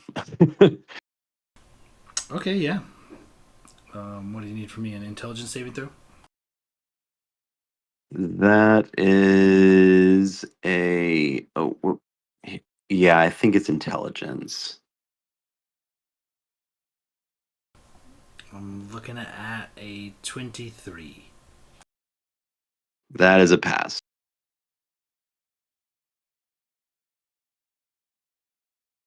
All right. Well, nice little surprise round there, I suppose. Did I get everybody? Renwick, did you get in on that? Yeah, I think you did, right? Magic missile. Okay, yeah, we're good. All right. So at this point, everybody, let's roll some initiative.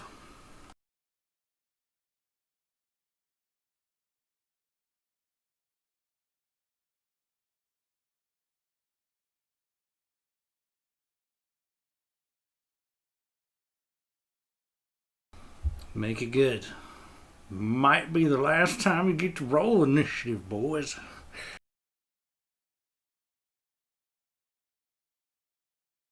Gonna take it back to the beginning. The die I started the campaign with. All right, we got a 19 for Locris.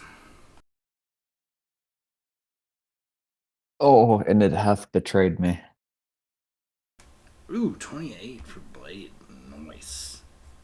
That hurts. Old Faithful. God damn it.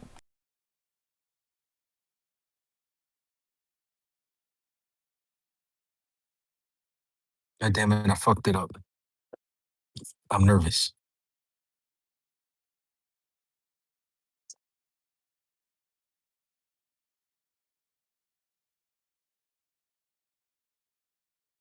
Here we go. Damn, you beat out Blade. Nice.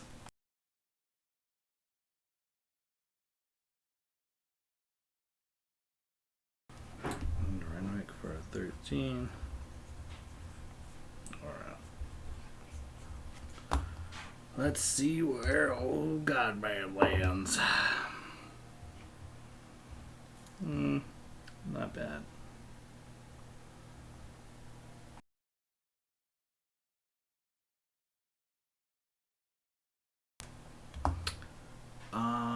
Okay, yeah. As you guys kind of prep to engage in some combat, I think it's probably a little too late in our session to get down through a full round, so we're gonna just have to put a bookmark in it and continue this combat next week, fellas. Sounds good. Glad we were able to give him a paper cut. Yeah, I'm sure that you were very giving with just allowing us a surprise round as he stood there and watched us travel miles to come fight him. He seems pretty cocky. Oh yeah, don't worry. You guys totally fucked up. You'll know. You'll realize you'll grasp the depth of your error next week. I'm scared. That was an I'm awesome in introduction, danger. though. That was so cool. Truly Avengers moment, and like I lost my shit when the bullywugs came through. I've just been waiting for it. Oh God, I'm so excited to show you guys my fucking leg sleeve I've been working on. I put some campaign Easter eggs in there, and oh God, I have one more session. It's on Monday, and once that heals, so I can give you like the full cohesive piece, I'll film a video of the leg and show it to you guys. But you're gonna fucking love it. I'm so excited. And this like that scene specifically brought up a few things that landed on the sleeve. So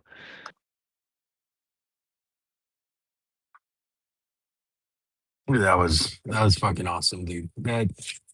I love those Avenger type moments, dude. And like The Witcher 3, when you could do that, and even this year was that was awesome. Now Logus is gonna be able to focus. He's gonna be worried about Tardot. I was thinking about that. Like, I was like, Logus is gonna come down here and try to check on her, and she's just gonna hit him. But hey, on the bright side, if she's showing off abs, that means she already popped out the baby. So your child's not in danger. I thought Sean he said said she that they was were holding the both. baby. Oh, Yeah, that's kind of the weird. It's a weird superpower of the tribe of the lioness is that those that bear children become exceptionally gifted physically for a period of time. More so during the farther along the pregnancy. So that's why she's like 10 feet tall and a rippling wall of muscle. It's because she is She's gonna several. fucking. She's several months along. She's gonna Did solo we ever the god of confirm whether or death not that because was she's pregnant. Gladier's bastard child? not That yet. was Not like, yet. We oh, have not. so now that she's carrying around the baby. Is the baby like a scaly orc? We gotta know. Yeah, can I roll perception?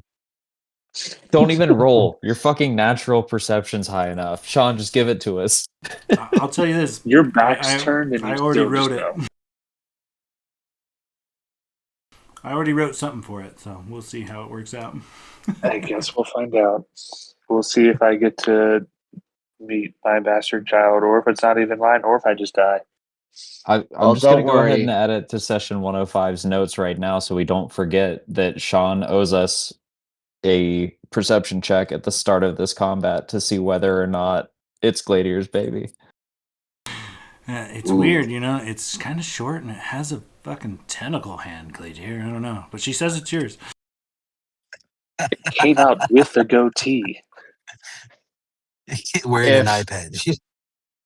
if Gladier dies, we have to save some of his meat. Because then What? when his child grows up, we can give it the meat for dinner and the potion to drink. And the child can have at least one meal with his family. Jesus Yeah. fucking Christ. Oh my god. Uh, Good thing Locris is going back to Shadowfell because you said a lot of dark shit, but goddamn. Welcome to my mind. Jason. Oh, that was funny. Goddamn. Yeah, I've been sitting on that for a while, fellas. I wrote that a long time ago. I've been sitting on that shit for years. Fucking DM games, fucking hard shit. You know how long I had to sit on that and the fact that Blade's name was Blaine? Come on, dude. That was a long time.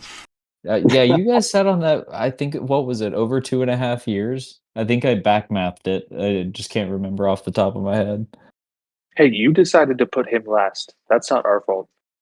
No, that was totally Will because he was the last person to give me his backstory. I Oh, think at some point, at least twice during the campaign, two different people brought up, like how much do we really know about him? Like, do we even really know his name? Because every time we tried to get him to open up, he would just be like, it's a story for another time.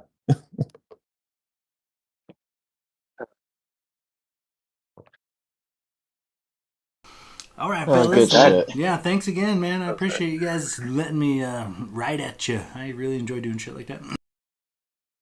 That was It was amazing. great. That was fantastic, buddy. Thank you so much for that. That brought me so much joy. I think it's safe to say that you're gonna have to be our forever DM at this point because I mean, the fact that you come up with shit like that, like, it's amazing, dude. Like, Yeah, we've been complimenting you for fucking 5 years, and I know you're tired of it by this point, but like, it's fucking awesome, dude.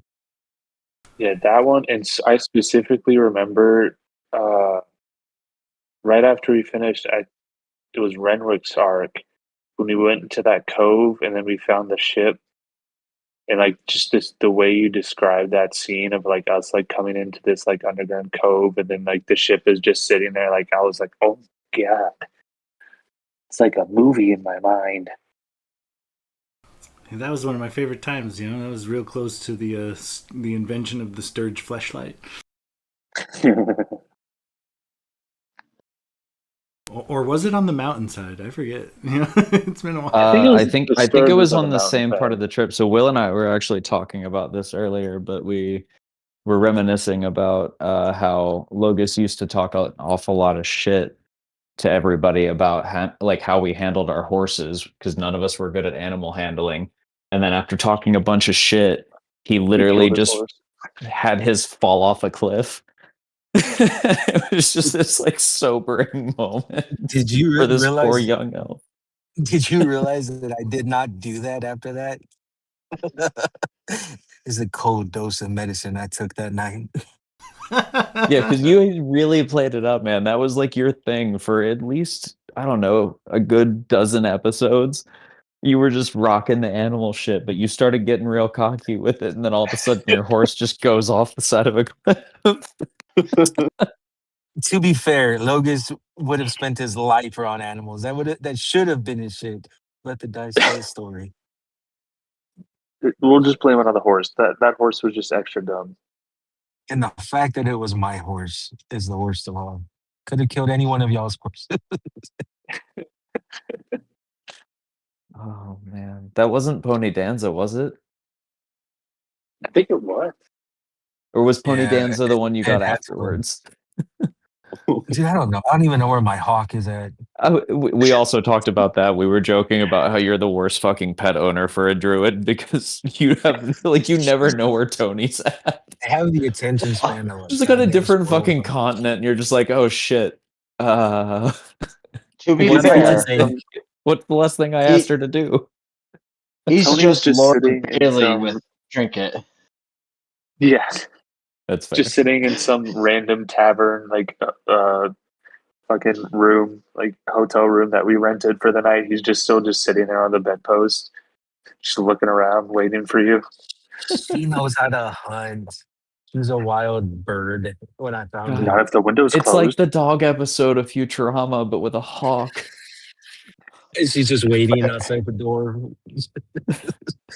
To be fair, we started like plane jumping and shit and going to dangerous places. So I'd like to think that Logus subconsciously like left her in his mother's forest or something. Yeah, I'd like to think so. But you never really clarified, so canonically, we don't know. Sean knows. He knows me.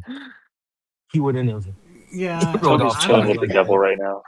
I mean, yeah, I was just playing the devil, so yeah, I would, if I had to guess, I would say there's probably a dusty pile of feathers in a cage in one of your bags of holding somewhere. So I would have to say, Just so far we kidding, know just that kidding. I play like Travis because I'll touch the red button and get the cursed item. We now know Anthony plays like Laura Bailey because he gets an animal and Mm-hmm. forgets about it. Was it fucking Sprinkles I'll or take not that. Sprinkles? I'll take a It was little the Laura. dog. It was Trinket, it was Sprinkles, and it was Blink.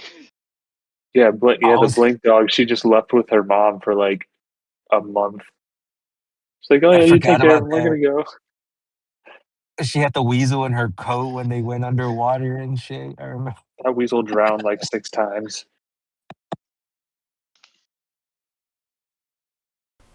Well, hell yeah, fellas. Hey, let's keep in touch and do this crazy thing again soon. I gotta get out of here. I gotta eat some dinner. Yeah, I'm All gonna right, pass the boys. fuck Good out. night. Sean, thank you again for that, man. That was Hell yeah. like, especially as we round the end of this campaign, it is so fun to get all these callbacks and then to have that moment. I really appreciate that, man. Hell yeah, man. It was You my boys have a pleasure. good night. All right, see you guys. Night, everyone.